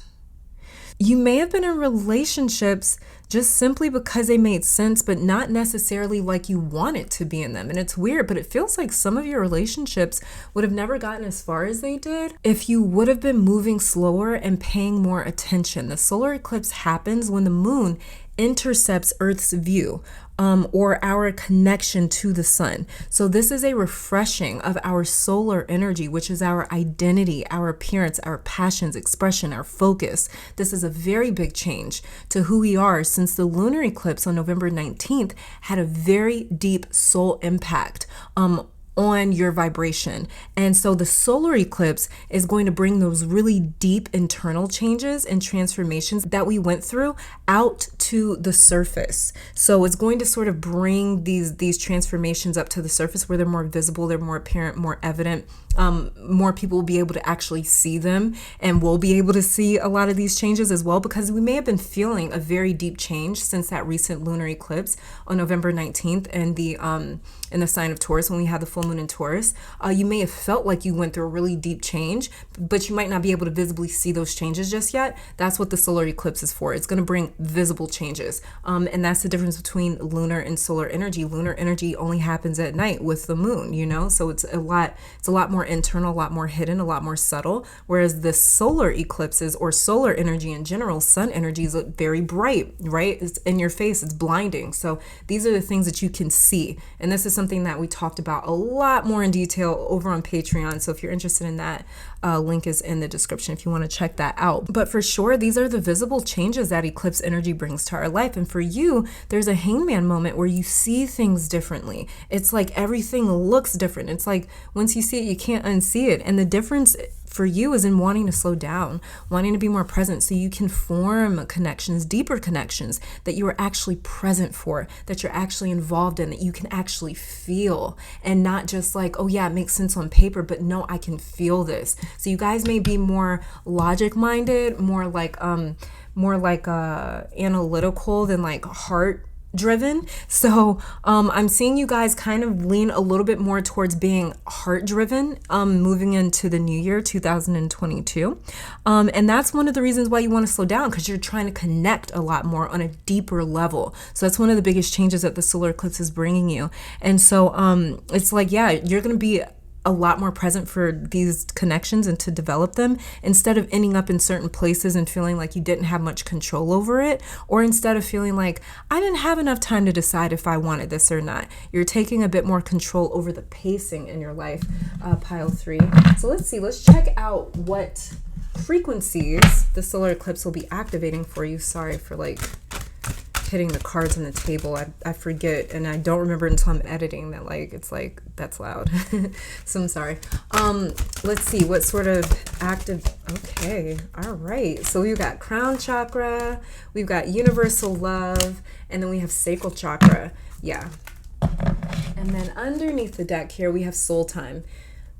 So soul time says the frequency of soul time asks us to allow the possibility of a new reality to emerge, one that embraces the concept that while the corporal body is mortal, the soul is timeless, limitless, and infinite. Yeah, kind of slowing things down, taking things at more of a deeper, taking things into like a deeper level, but definitely slowing down your pace. And so we have here universal love that says the frequency of universal love activates a connection that we feel to each other, to our planet, and to the whole of existence itself. Like I was saying, you guys want to feel a little bit more. So yeah, universal love is coming through to just confirm those changes as well. Then we have sacral chakra. Again, this is about feeling again. So sacral chakra is directly underneath the solar plexus chakra. It's right around the navel area. And sacral chakra is all about our emotions. This is a water dominated chakra or energy center. So it's all about emotion. It's all about being able to receive and feel connected to our emotional body as well. And it says the frequency of the sacral chakra, the orange flower of life, supports our ability to flow with our desires and stimulates our creative power to manifest success and abundance in our lives. Yes, it does. And then we also have here as well crown chakra. The frequency of the crown chakra, the violet flower of life, supports our spiritual connection to the universe and our ability to transmute negative energy into light. So this is okay. So you guys also transformed a lot of your shadow with this recent lunar eclipse, like a lot of people did, but I was definitely picking that up with you as like there was definitely a deep change in you where you were just like, I have to change. I've got to change how I've been doing things. Like this is not working anymore. This isn't okay anymore. I need to really feel like I'm having a real true connection here. And so this crown chakra card right here is definitely, it's almost kind of like leading you in a sense. Like there is a sense that there's like you're a lot more in tune with your higher self with this crown chakra card right here. And your higher self is telling you, hey, let's slow down a little bit. Let's connect a little more. Let's feel a little more deeply. And you're listening to that. And so there's something here where it's like you feel, this is also high priestess energy. There's something about that where it's like you feel like, no, I want to stop for some reason. I want to slow down for some reason. And you might not necessarily understand why just yet yourself. Ooh, okay. But that's what's happening. So this is your higher self speaking a lot more loudly to you, or speaking in a way where you can really seriously understand and hear your higher self now. We also have here the card Dill, which is a card of clearing, trigger statement, none of this matters, true statement, I am clear. Feel as any external energy is cleared from you and your space. You are energetically pure and can focus on the task at hand. Again, slowing down, being more present, being clear, being able to focus on the task at hand instead of doing something and then multitasking or thinking like, okay, what do I need to do next? This is you slowing down a lot, pile 3. Let's see what other changes are coming through. We have here the card Revive. This is time. Trigger statement, I cannot stand myself. True statement, I am aligned. Go within and allow everything that is not resonant to be purged so you can come from your heart, your seat of power. Again, like I said, this is you not leading from like your head area anymore, but being a little more heart dominated in the year moving into 2022. And then we also have for you Fennel, and this is the card Align. Again, they keep talking about align. I think the clearing card also mentions something about being aligned. This is a card Fennel, trigger statement, it is not my fault. True statement, I take full responsibility. Shift into your body and listen. Release the emotions you've been storing and move forward. Shift into your body and listen sounds a lot like the sacral and the crown chakra cards right here, because listening has to do with the crown chakra, I would say. The emotions have more so to do with the sacral chakra. And so when we really stop and listen, we're able to kind of feel what's going on. You know, when we slow down, we're able to pick up a lot more instead of when we're moving like a million miles an hour and we're missing out on a lot of things. Underneath the deck here, we have Metabolic. This is the card Self-Worth. Trigger statement, I am disgusting. True statement, I am a miracle. Please be gentle and love yourself. Provide your body mind with what it truly needs to carry you on your journey. Yeah, and one thing that you know that you intuitively need is to slow down a little bit more. Okay, let's check out the rewards that Venus going retrograde in Capricorn on the 19th of December will be bringing you. What sort of tangible physical rewards? Okay, so this was in reverse, but this is the Seven of Pentacles. Okay, Seven of Pentacles in reverse. Been seeing a lot of sevens. It's crazy too, because when I was looking over the charts for 2022, I kept hearing intuitively, because if you love astrology, you'll know that like while a lot of it is like a pseudoscience, a lot of it as well is kind of intuitive. And so what I kept hearing was that the number for the year was 777 next year. I didn't know why, but I keep getting a lot of sevens in this reading today, not just in your pile, but like in all the piles. 7 keeps popping up so far. Okay, so with the Seven of Pentacles in reverse right here, what I'm picking up is that like you're not waiting anymore, like you're doing now. So Seven of Pentacles is the card of waiting for something to happen. And I know I've talked about you slowing down, but this is you waiting for something to happen again. So what I'm picking up here is a lot of you guys were waiting for the right moment to slow down. It was like you kept making these sort of like dates in your head. Like, oh, once the kids are a little older, I'll slow down. Or once we buy this house, I'll slow down. Once we get married, once I graduate, once I'm making this amount of money per year, once I do this, or once that happens, I'll slow down. You're not waiting for that anymore. You're not making excuses anymore about waiting for the right moment to become more present or to start living in the moment. You're not waiting for that permission anymore. And this is what I meant by you taking more of the reins in your life. Not like you were out of control, but the pacing of your life had gotten away from you for sure. Venus is going retrograde in the third decan of Capricorn, something that we talked about a lot more extensively on Patreon, so I'm only going to cover it briefly here. But basically, the third decan of Capricorn is ruled by Mercury under modern rulership and is ruled by the Sun with traditional Chaldean rulership. So this is about Venus changing gears in action-oriented Capricorn, deciding that this is not the point to life anymore, because Venus rules value. Yes, she is the goddess of beauty, love, sex, money, assets, relationships, harmony, balance, even justice and diplomacy to a sense. But she values all of those things because she's the goddess of value. So she makes life beautiful because she adds value to it. She adds importance to it by saying, I'm very drawn or attracted to that. I love this or that. So there's something, we place value on certain things that may not actually be valuable, but to us and to our perception, it is. So when it comes to, and this is why some people think that Venus is shallow, because it's like, why is your skincare routine like important to you or valuable to you? It's like, because maybe you like taking care of your skin. Maybe you like treating yourself, you know?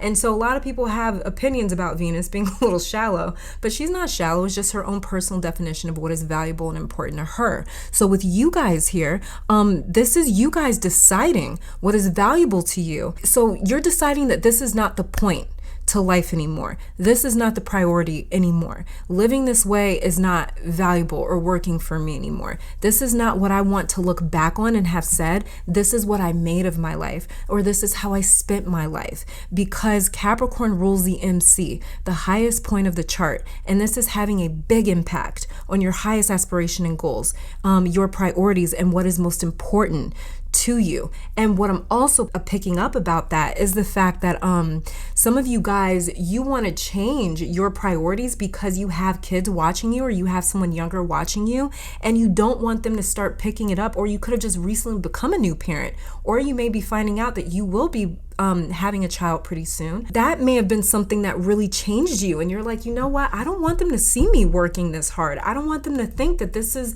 this is all that is important in life, you know, whatever it may be. It could be work. I was just using it as an example. It could be anything. But there's something here where it's like you want to change your priorities, because when we deal with the 10th house, when we deal with the MC actually ends up becoming the IC to the next generation.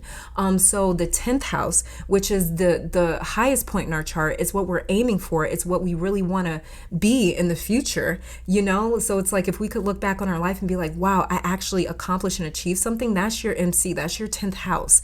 And the funny thing is what we are aiming and achieving or trying to achieve is what's going to end up becoming the foundation of the generation that comes after us. So it ends up becoming the next generation's 4th house, or the IC. It ends up becoming their foundation. Whatever it is that you prioritize is almost going to end up becoming your children's foundation, should you have children.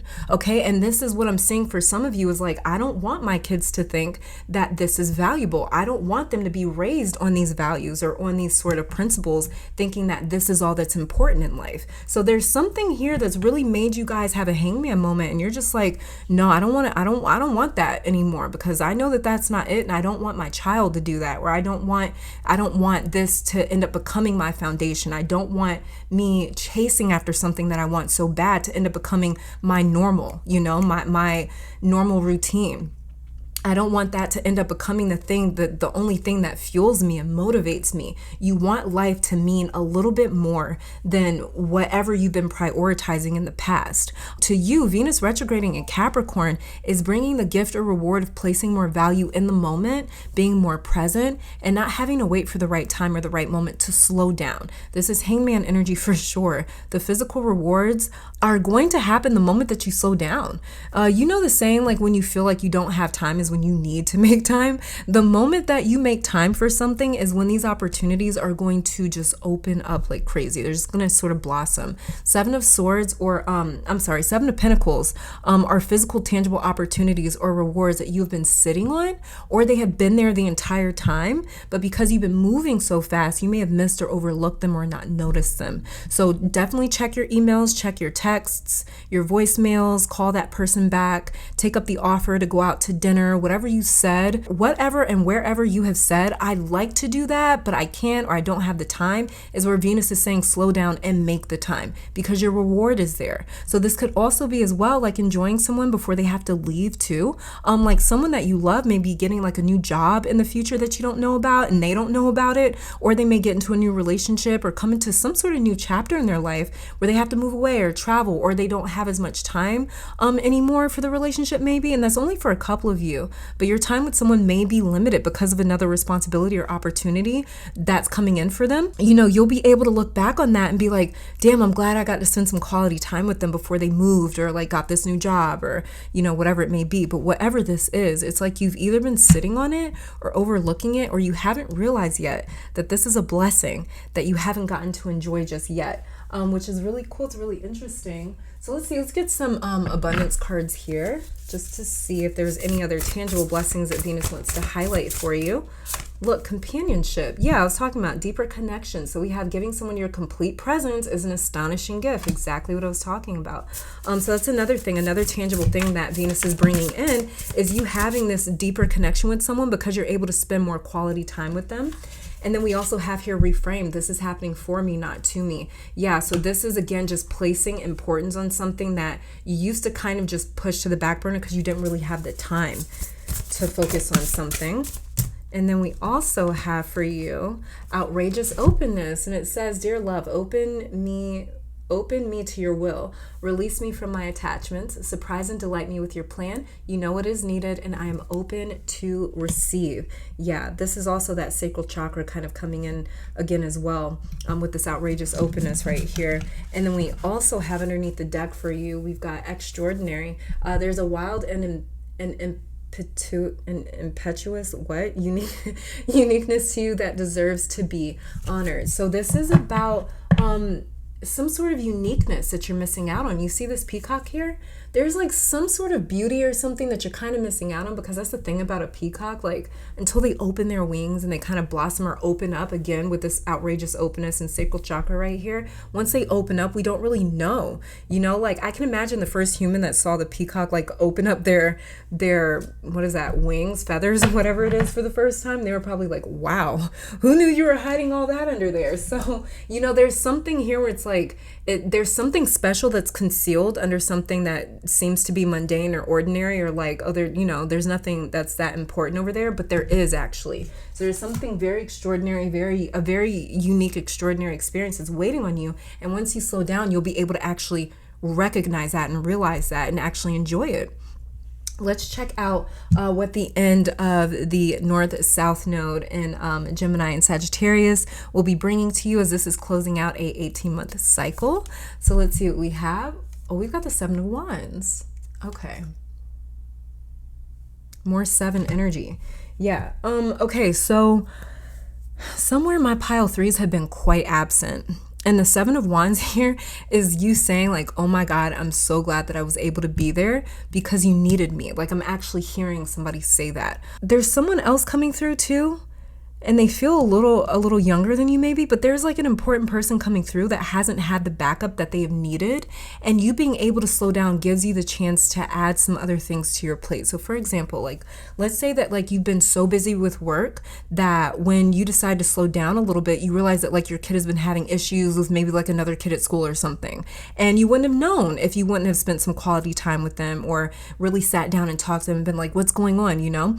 So it's just an example, but it's like you're excited to have enough time to show up and fight for something or someone else. Like you see it as a luxury that you have the time to deal with a problem, and it feels like a social problem, like maybe an argument or something. But maybe it's like your spouse, or maybe like your spouse or your partner or your parent or someone else may have like normally dealt with these types of issues since you're so busy. But there's an appreciation for the little things like this, even if it's as simple as going back to that example, being able to show up for like a parent-teacher conference, or like being able to show up to like your child's like sport games or their recitals or something. It's like the small things that you're able to sit back and enjoy, even if they're confrontational. Some of them aren't.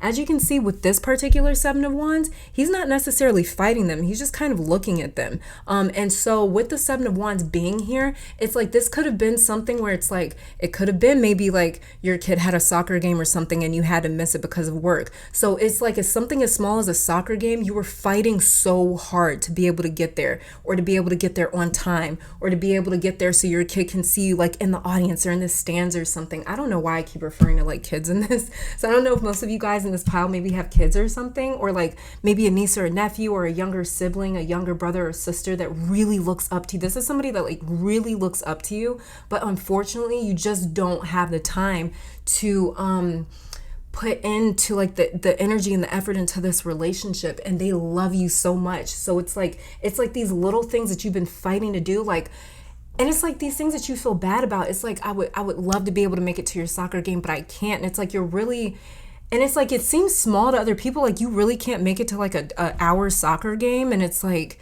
you don't get it. I'm so busy, I've got so much going on, and I can't get behind, or I can't get off track, you know? So it's like to other people it seemed really small, and to you it's like you were fighting so hard to be able to get this done, to get this really small feat done, you know? And so that's what I'm picking up here with like the Seven of Wands for some reason. So it could be something as small as like just showing up for a birthday party, or just showing up to have drinks with friends. It's like there's just something that you had to fight so hard for, something so simple.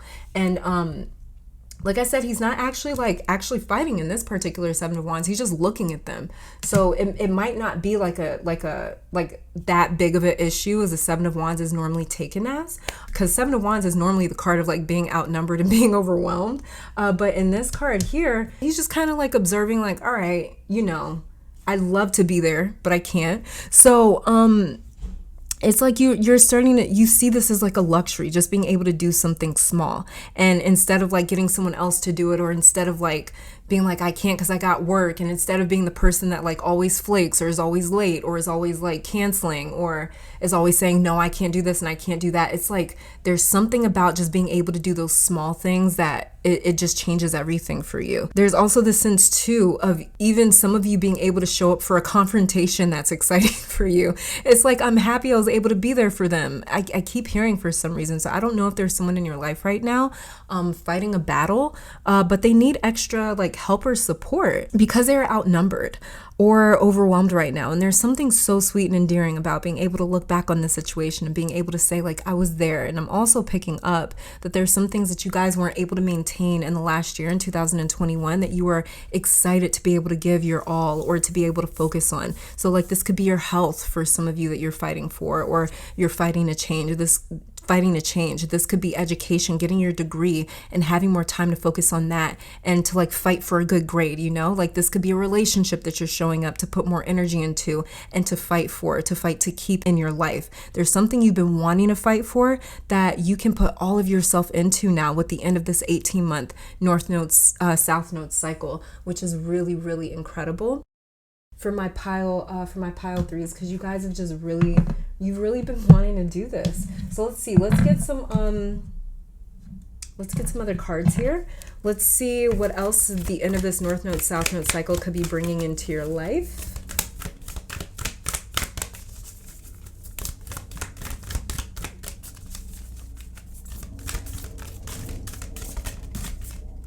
Okay, so we have here release control, first quarter moon in Taurus. Yep, so there's that Taurus energy coming through. Big changes for 2022 for my pile threes with that Taurus energy. Then we have here full moon in Aquarius, be real, and then new moon in Pisces, attuned to the divine. So yeah, this is just you guys really getting more in tune with what's truly important, with attuned to the divine right here. When we deal with the divine, we're dealing with what's truly important. And sometimes we can get caught up, like in this life experience, like having to work and take care of certain responsibilities. And it's like, then we finally sit back and we remember, like, you know what? What's truly important are the things that I am like not fighting for, or the things that I'm not putting my energy into. And it's like the things that we spend so much of our time doing aren't actually important sometimes. And so that's what I'm seeing really change for you guys. And then we have underneath the deck here, clear of mind, last quarter moon in Gemini. And let's see, let's get some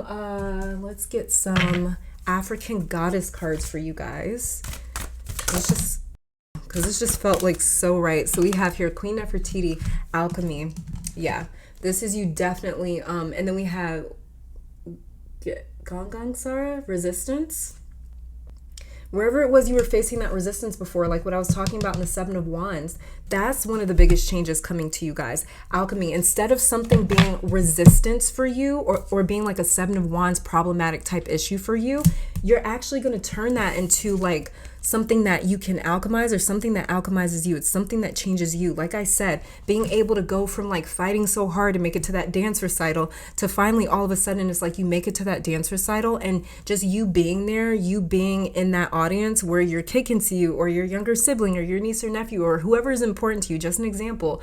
But it's like them being able to see you there at whatever is important to them, it alchemizes the relationship and it changes a lot of your life because you're going to feel this deeper connection to people that you haven't felt really before.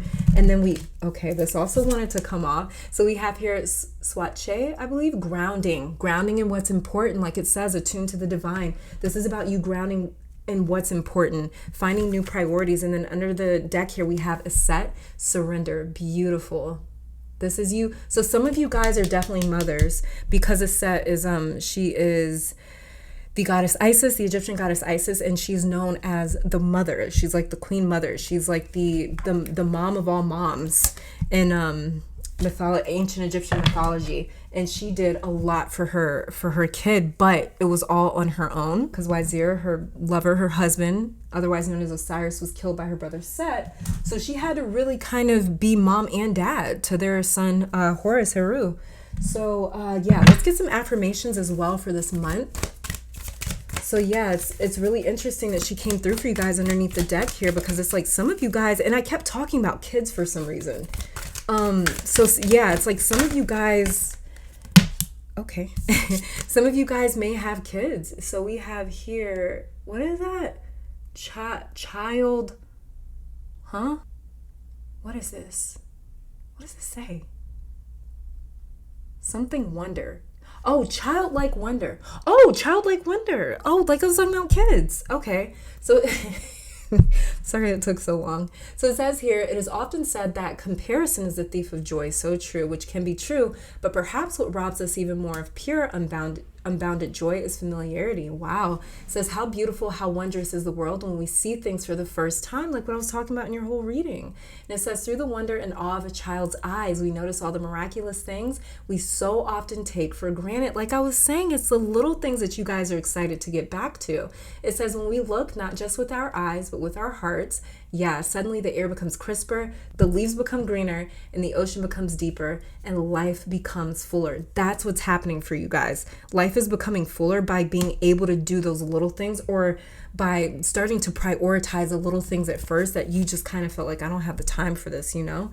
And then underneath the deck here, we have feminine. It says a soft strength, an intuitive knowing, a sultry dance. This, my dear, is your feminine. Feel the essence of her divine, subtle power. She lives within you, always knowing exactly what you need to do, or where you need to go. She is within you, my love, begging for you to soften and dance in her ways. Do not doubt her, dear one. There is no need to shy away, for there is a wisdom in this grace that will never lead you astray. Like I said, this is your high priestess energy coming through, or your crown energy, crown chakra energy coming through. This is your higher self that you're really starting to listen to now. And your higher self is the one, it's like the little control center for your soul. And it's the one that kind of directs us. It directs us and it tells us what's truly important, attuned to the divine. You guys are really getting in alignment with what is truly important to your soul and to your heart. And this is what's going to change so much. This is what's really going to like open up a brand new reality, a brand new life, brand new connections for you, brand new experiences all over the place for my pile threes. But pile three, this is all that I'm seeing for you guys. Thank you so very much for tuning in. Let me take this time to thank your guides, my guides, our higher self, amazing spirit, for these messages. Hopefully you all come back to visit sometime soon. And until next time, stay safe, healthy, blessed, and keep conquering the world. Bye, guys. All right, and pile number 4, welcome to your reading. So we're going to be starting off with these 3 tarot cards down here. Well, actually, you're my only pile that actually ended up with 4 cards because there's 2 cards for this for this energy right here. But yeah, basically we're starting off with these tarot cards here. Then I'm going to be pulling some additional oracle cards on camera to clarify the 3 tarot cards that we have down here to check out your December blessing. So this card all the way over here on the left will be showing me what changes the solar eclipse happening on the 4th of December is going to be bringing into your life, what visible changes is going to be bringing into your life. This card in the middle will be showing me what Venus going retrograde in the sign of Capricorn on the 19th of December will be bringing into your life, the tangible physical blessings coming into your life. And this card all the way over here on the right will be showing me what the end of this 18-month cycle that the North Node, South Node has been in for the last year and a half, what the end of that cycle is going to be bringing into your life. Because when it comes to universal energy, every single ending is attached to a brand new beginning. So we're going to be looking into that. So yeah, let's just get started to see what changes the solar eclipse on the 4th will be bringing to your life. Again, we've got the set. I think the 7 of Wands might have been in nearly every pile today. This is okay, so we've got the 7 of Wands here. And the 7 of Wands in reverse. So, this is crazy that this card has made so many appearances today, and each time it has a different message that I'm picking up. But for my pile 4s, the biggest change coming to your solar energy after the solar eclipse and this solar energy. And solar energy, it rules our identity, appearance, focus, drive, vitality, energy even. But the biggest difference is you not feeling so defensive. And I see you after the solar eclipse taking the stance of not taking one. Like whatever people want to say, however they want to feel, even if they feel completely differently, even if they have a completely different opinion, it's like it just really doesn't kind of matter anymore, because the 7 of Wands is still here. It's just in reverse. So it's not that you're at peace with like people feeling some type of way about you, but you're definitely done fighting the way that people feel, or the way that people talk, the way that people act, the way that people say things, do things. You're done putting energy into fighting opposition.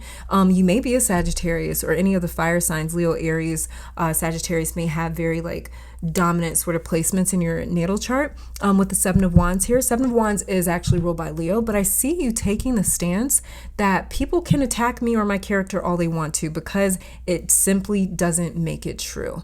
It's like you just sort of decided like, so what, you have an opinion. It's like opinions just they don't carry as much weight anymore, or you're not that triggered by them. You're not that afraid of them. You're not that invested in opinions anymore, honestly, whether they're in agreement with you or not. There's other places that you're ready to put your energy into, like maybe with work or school or your health, or some new chapter is calling to you that you know you need all of your life force, sun, solar energy to be dedicated to. So there's a big confrontation that you are abandoning. It's taken up too much of your time, and you have ultimately come to the decision that this doesn't even matter. You transcended a big issue for sure.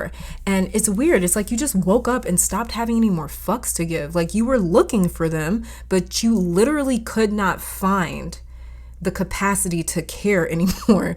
And your energy changes big time after this solar eclipse. And it's not even your energy, but it's more of your focus that changes. And this is a big deal, especially if you have stubborn, fixed fire energy, Leo energy. Any sort of fixed energy is stubborn as hell. And for you to change your stance on it, if you have a lot of fixed energy in your chart, or really dominant fixed energy in your chart, for you to change your stance on anything is like miraculous, because fixed energy, I should know, I am so fixed in my chart.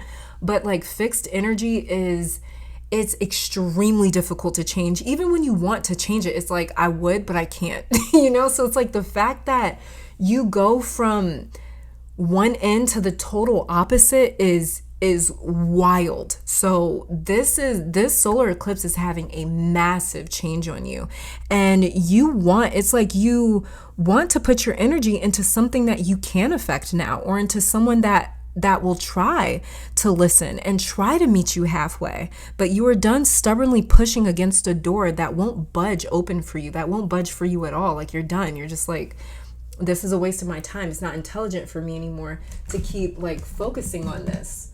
Let's see, let's get some cards here to see what frequencies are being activated in your life from the solar eclipse. All right, so we have here, we've got emergence, and it says the frequency of emergence invites us to approach our reality with a childlike attitude of innocence and wonderment, and to watch and celebrate the beauty that unfolds from that place. Yeah, you guys are totally changing your area of focus, what you're focused on. You guys used to be focused on the conflict in your life. That's not happening anymore. You're not focusing on the conflict at all anymore. Like, you're changing that. You guys are ready to celebrate beauty. You know, you're ready to kind of look at things with like a childlike wonderment, like that, just that feeling of like things are exciting, not like, you know, I got to fight this and I got to fight that. We have here communication is another thing that's really changing for you. The frequency of communication supports our ability to exchange information in many different forms.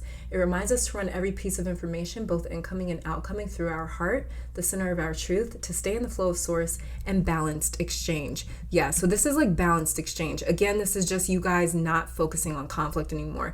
There was a huge imbalance there because all you could really see or focus on or deal with or invest in was conflict. And that's just, you guys aren't doing that anymore. You just realize it's not good for you or healthy for you. Then we have here passion. This is what you guys are starting to focus on. You're redirecting your passion. You guys are very passionate people. I am picking up a lot of fire energy for you, but whether you have a lot of fire energy in your chart or not, you guys are very passionate people. Like, what you believe in, and that's it. But you guys are redirecting your passion. It's like, instead of trying to passionately create some sort of harmony in your life or to like fix conflict, you're redirecting it into something much different. So it says here, the frequency of passion reminds us that beneath every intense emotion lies a hidden gem of insight, balance, and calm. Exactly. See, this is why you guys are changing you're redirecting your passion, because you realize that, like it says here, between every intense emotion lies the hidden gem of insight, balance, and calm. When you guys looked beneath the intense emotion of this conflict that you were dealing with in your life, you didn't see insight, balance, and calm. You didn't see anything enlightening. You didn't see anything good. You didn't see anything divine or sacred there, which is why you guys abandoned it, because you realize, like, I'm giving my energy to something that is actually taking my energy. It's not trying to change. I can't actually change this situation or heal this situation. There's no balance and calm at the core. There's no peace. There is no peace at the core of this conflict. So what am I fighting for? And this is why a lot of you guys have kind of dropped this fight. And it says here, it assists us in finding the balance within this intensity, moving us from chaos to the calm of its core, where we can let its long-lasting wisdom fill us up. Yeah, you guys are like, I'm not getting anything out of this. Like, there's no wisdom coming in from this. Like, why am I doing this? And we have here underneath the deck coherence for you. The frequency of coherence supports our ability to harmonize the frequency of the heart with the frequency of the mind for an optimal ability to create the reality of what we desire. Exactly. You guys are like, I'm sick of living in conflict, so I'm going to stop giving to conflict. You just stopped caring. Let's see what other changes that we have here for you with the solar eclipse.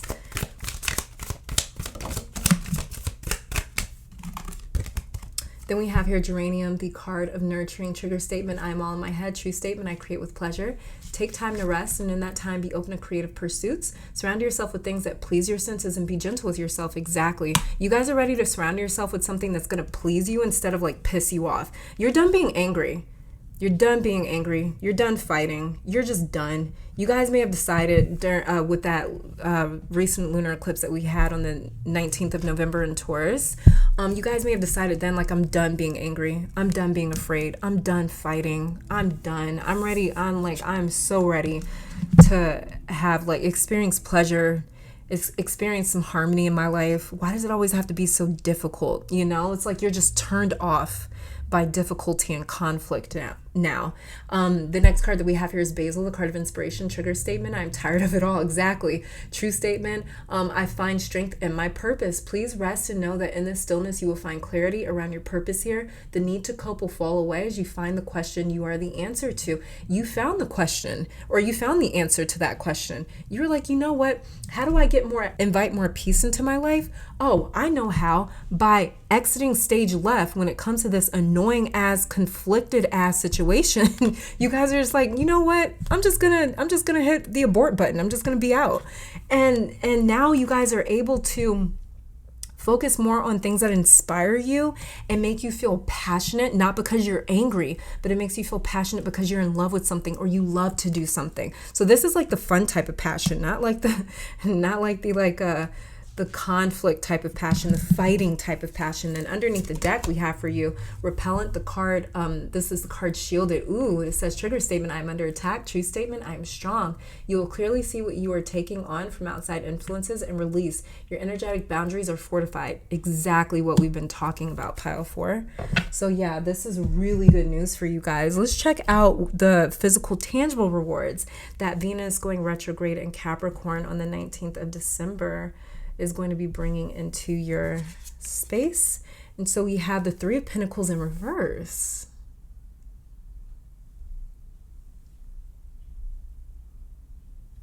This is, I just saw 1212. That could be a significant number for you guys in the month of December. Repeating 2s, repeating 1s in general could be very, very significant for you guys. Oh, and 12 does equal 3, and we got the 3 of Pentacles right here. 3 of Pentacles in reverse. Some of you have been getting mentored or trained by somebody.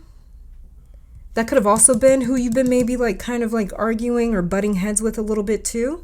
But some of you have been getting mentored or trained by someone else, and you've been at this entry-level position somewhere, that you've been at like this entry-level position somewhere, and you're being promoted from that position. That's off rip for sure. Like Venus going retrograde in Capricorn will have a direct effect on your purpose in life and your position in life, because that's exactly what the 3 of Pentacles talks about. Upright, it talks about 3 different people from 3 different backgrounds coming together to work on one common goal, one common project. So this is your position in life changing, especially when it comes to your career. So the medium, the tool that you're going to use to change your position in life will be your career, your profession, your purpose, which you dedicate yourself to. Like I said, you guys you're redirecting your passion. Your passion is going to go right into your professional career. With this 3 of Pentacles in reverse right here. But yeah, direct effect on your purpose in life and your position in life. Or it's going to have a direct effect on the aspirations that we're trying to achieve in life, since Capricorn rules the 10th house, which is the area of the MC, and that's the highest point of the astrological chart. So this is about our highest potential aspirations and dreams. This is about what we can ultimately achieve in our life with a lot of dedication and work. This is something that we talked about extensively over on Patreon. It was almost a 2-hour video, me sitting down and looking through a whole bunch of different charts with you guys, and really talking about what we can expect in the final weeks leading up to 2022, and what we can expect just from those lunar nodes changing in the middle of January 2022, what we can expect next year. So you can check that out in the description if you're interested in that. But for sure, the highest point in our chart is being triggered. Whether Capricorn rules your MC or not, Capricorn traditionally rules the 10th house, which is the house of the MC. So what is being triggered by Venus turning retrograde? Our highest aspirations, dreams, the area that we are working towards in life. This is about what we can ultimately achieve in our life with a lot of dedication and hard work. It takes hard work because Capricorn is ruled by Saturn, and Saturn is no joke. And where Venus is going retrograde in, she's going retrograde in Capricorn's 3rd decan, which is ruled by Mercury and under modern rulership, and is ruled by the sun under the traditional Chaldean rulership. So what I'm seeing here for you guys, pile 4, is you having is you putting in work behind the scenes. The 3 of Pentacles is someone showing up to work and like receiving mentorship and advice from experts in their respective field. So it's like with this being in reverse, this is you surpassing the mentor, pile 4. You have been putting in work behind the scenes. When you get off from work, you're studying, you're reading, you're learning. You have dedicated more time than what was asked of you or required of you, because this is your actual purpose or passion in in life that you have dedicated yourself to. All of 2022 for my pile 4s will be you receiving more than one promotion. You may get promoted 3 times or 3 positions higher than where you are or where you are aiming to go. Whatever you are aiming for, you will surpass by a lot in 2022. You don't need the help and the advice anymore because the student has surpassed the teacher somewhere. And this was always your destiny, pile 4. But in the year of 2022, because Venus will be retrograde until we're about halfway through January of 2022. But in the year 2022, you may experience what others would describe as overnight success. And this is the year where things start to happen for you professionally that shock you a lot. A lot of progress is to be made professionally in 2022 for my pile 4s. This is the only pile that has received this message in this entire reading. A lot of your, it looks like a lot of your focus next year is going to be professionally.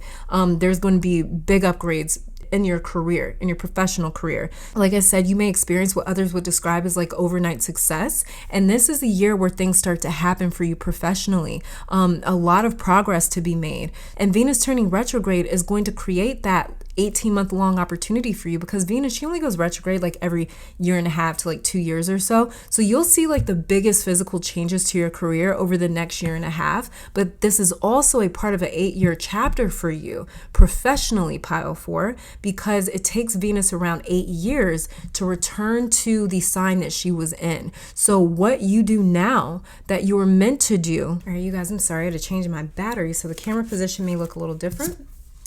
Okay, so let's see what other tangible physical blessings Venus may be bringing in for my pile 4s. Have I been calling you pile 3? I'm sorry if I have. So we have here ease. It's easy for me to receive. It's easy for me to receive. It's easy for me to receive. Pile 4. Damn. Okay. Look, karma. There's nothing from a past life that can't be addressed in the current life. Yo, wait, hold on, what's this? Then we have surrender. Sometimes learning to surrender can feel as if you're dying.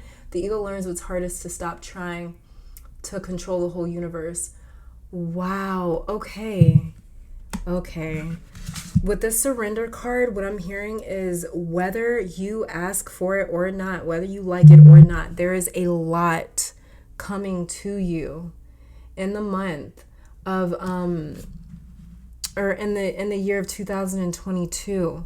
Karma, ease, it is your karma. It's your destiny. Didn't I keep saying destiny for you, pile 4? I haven't used that word with any other pile in this reading today. It's your destiny, pile 4.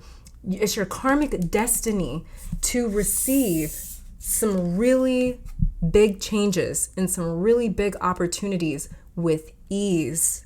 This is whether you have worked for it or not, asked for it or not.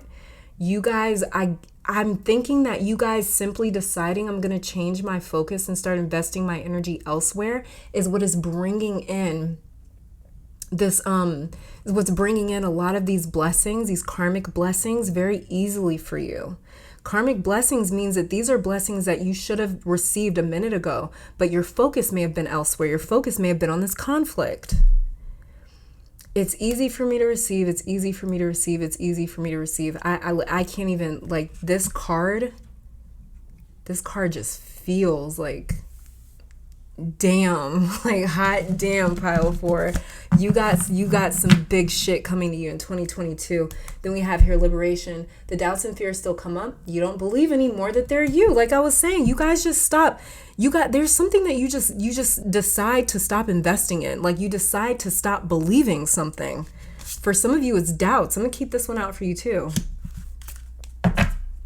For some of you, it's simply just doubts that you decide, like, I'm done. That could be the conflict that some of you were fighting, was like some doubts somewhere.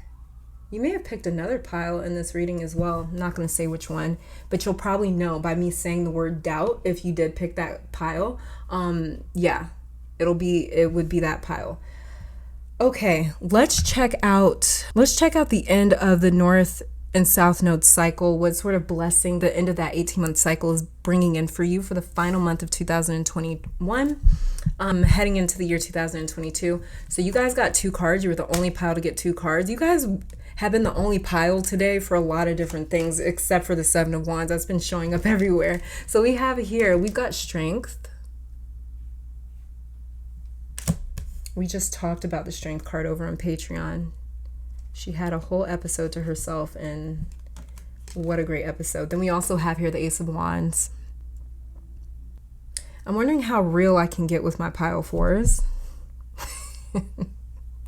I wish I knew y'all on the phone so I could call each one of you guys like separately and be like, yo, okay, so this is what I was really saying. I'm trying to keep it real chill and cute for the tube, for YouTube, but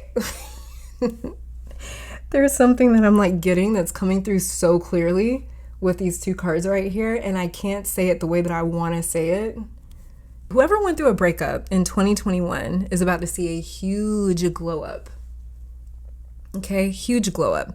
There's going to be a couple of easy going, casual, but very fun romantic flings or relationships that you have in 2022. This is general, so that won't apply to everyone if that's not what you want, because your free will does control your life. So if you don't want or don't like flings and casual relationships, then ignore this part of the reading, because it won't manifest if you don't accept it. At the end of the day, the universe and God does take into account what we kind of want. So that really is up to you. But there is like a major glow up.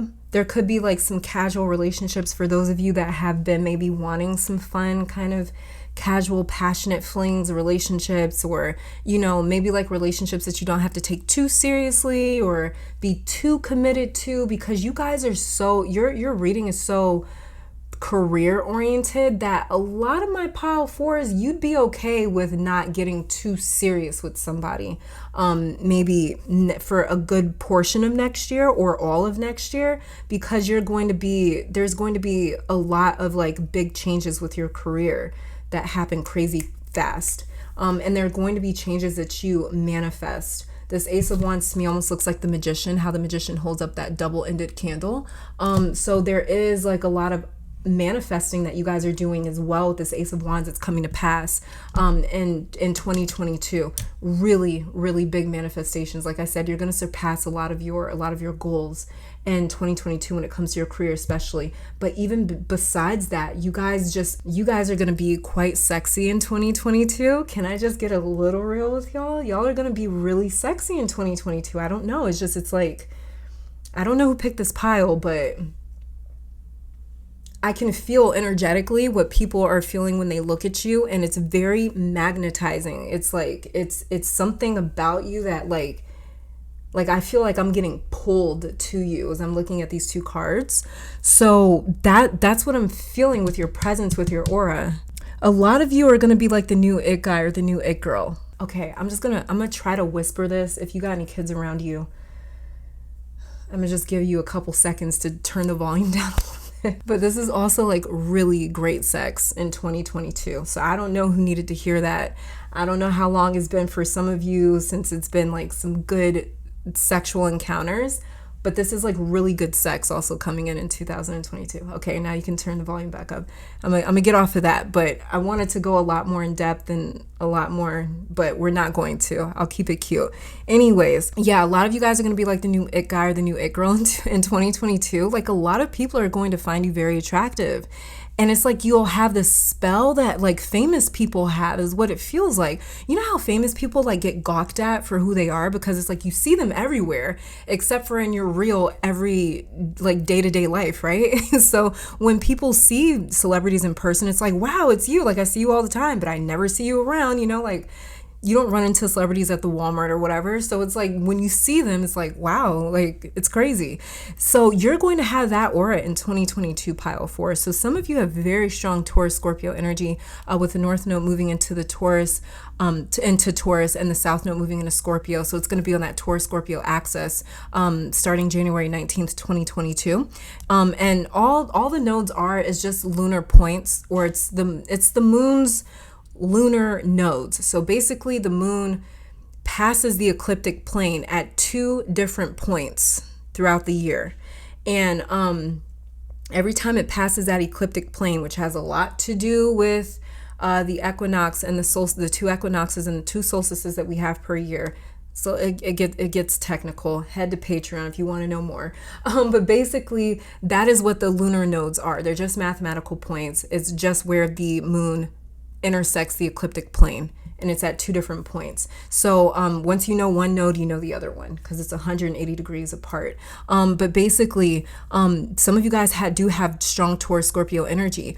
You could have North Node, South Node in Taurus or Scorpio, or you just got really dominant Taurus Scorpio placements or 2nd, 8th house placements.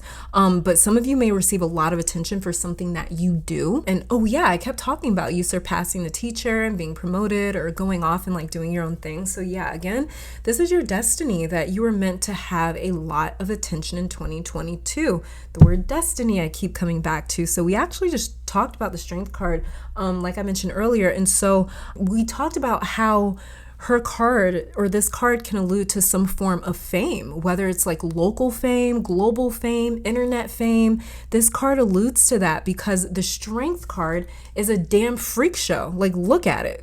You know what I mean? Like, you see this woman with her hands in a lion's mouth, and you can't help but to watch her just to see what the hell is going to happen next. But she's not a circus act. She's graceful in her exchange with the lion. It's a really beautiful exchange that you see between this dainty little woman and this damn apex predator. So it's like the people are in awe of her because of her courage and her bravery and her strength with being so close to a damn lion that could rip her to shreds. So people love to look at her and watch her because it's weird looking. You don't normally see this, you know? And so people just love to watch her, which is why she is ruled by Leo and the sun.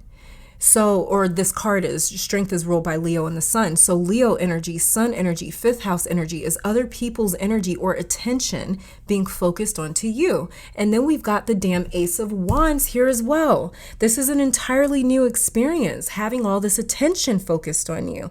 And so it's exciting, and it's a little difficult at times as well. Like the 7 of Wands over here that you do have that popped up for you, because attention draws in spectators and fans, just like it draws in enemies and jealousy. But again, this is why,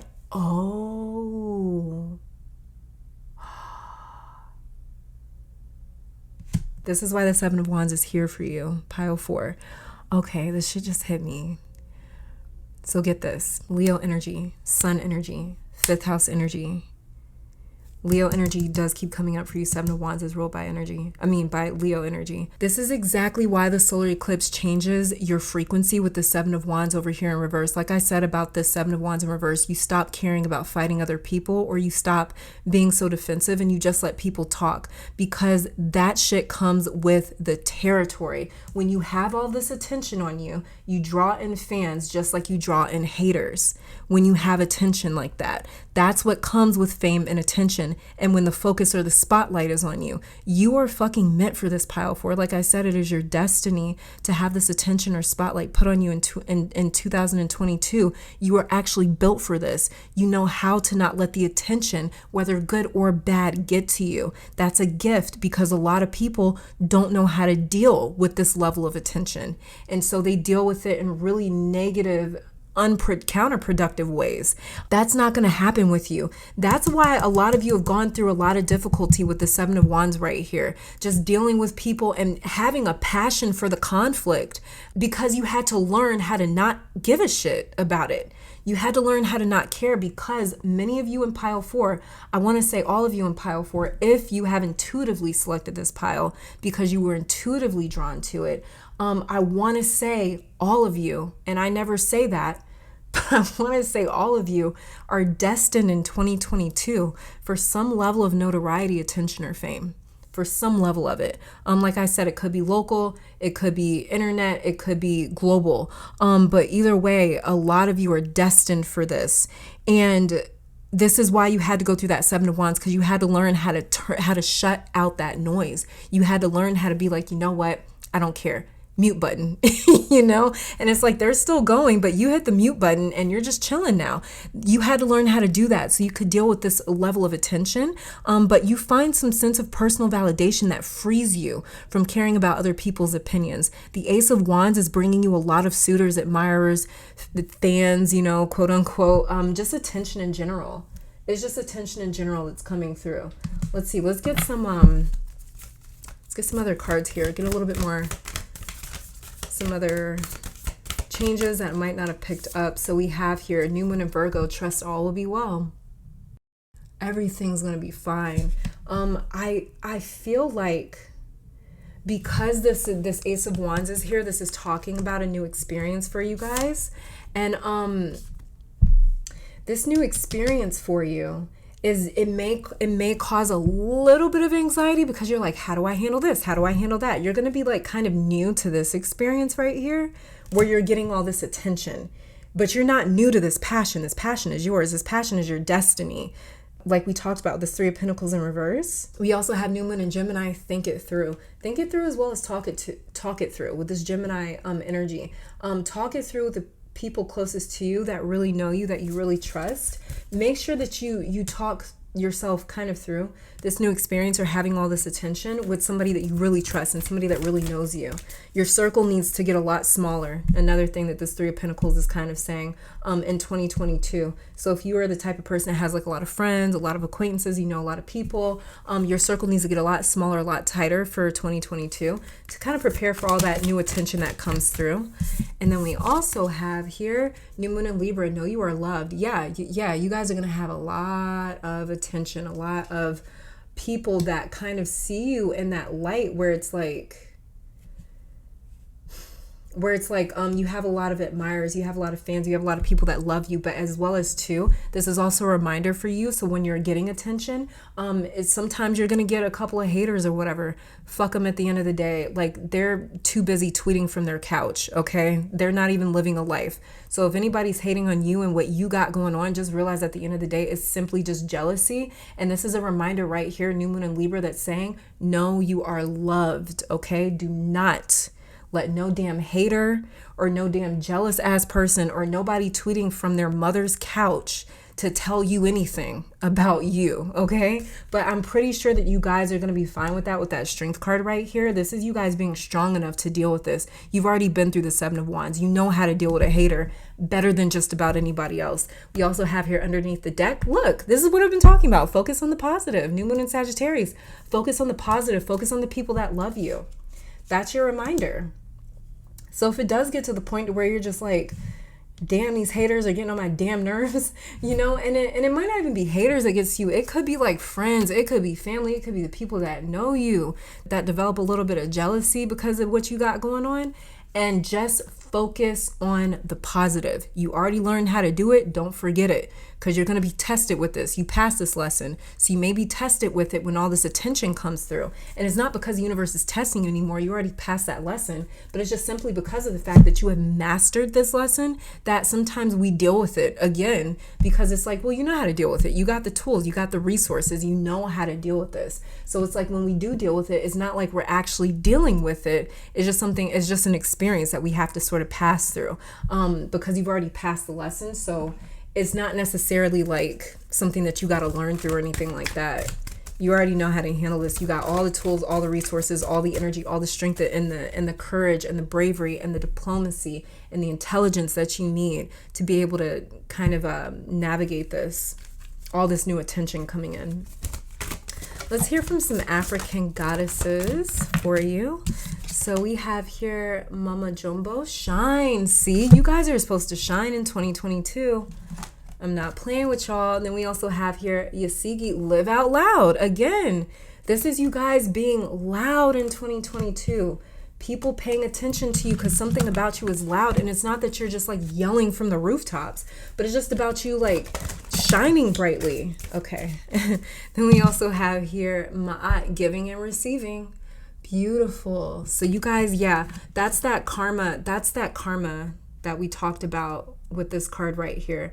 That's that karma coming in, giving and receiving. You guys gave on the front end, you're receiving now on the back end. I think one of your cards talked about receiving too. Then we also have Sekhmet, wounded healer. Exactly. That's that Seven of Wands that's talking about that right there. You guys got a couple of kind of like Egyptian cards in here, so maybe you're maybe you really are close to like some Egyptian deities or something like that. Sekhmet could be one, Ma'at could be another. But yeah, this is definitely you guys, wounded healer. This is you healing from a lot of those wounds with the Seven of Wands, that conflict that you dealt with.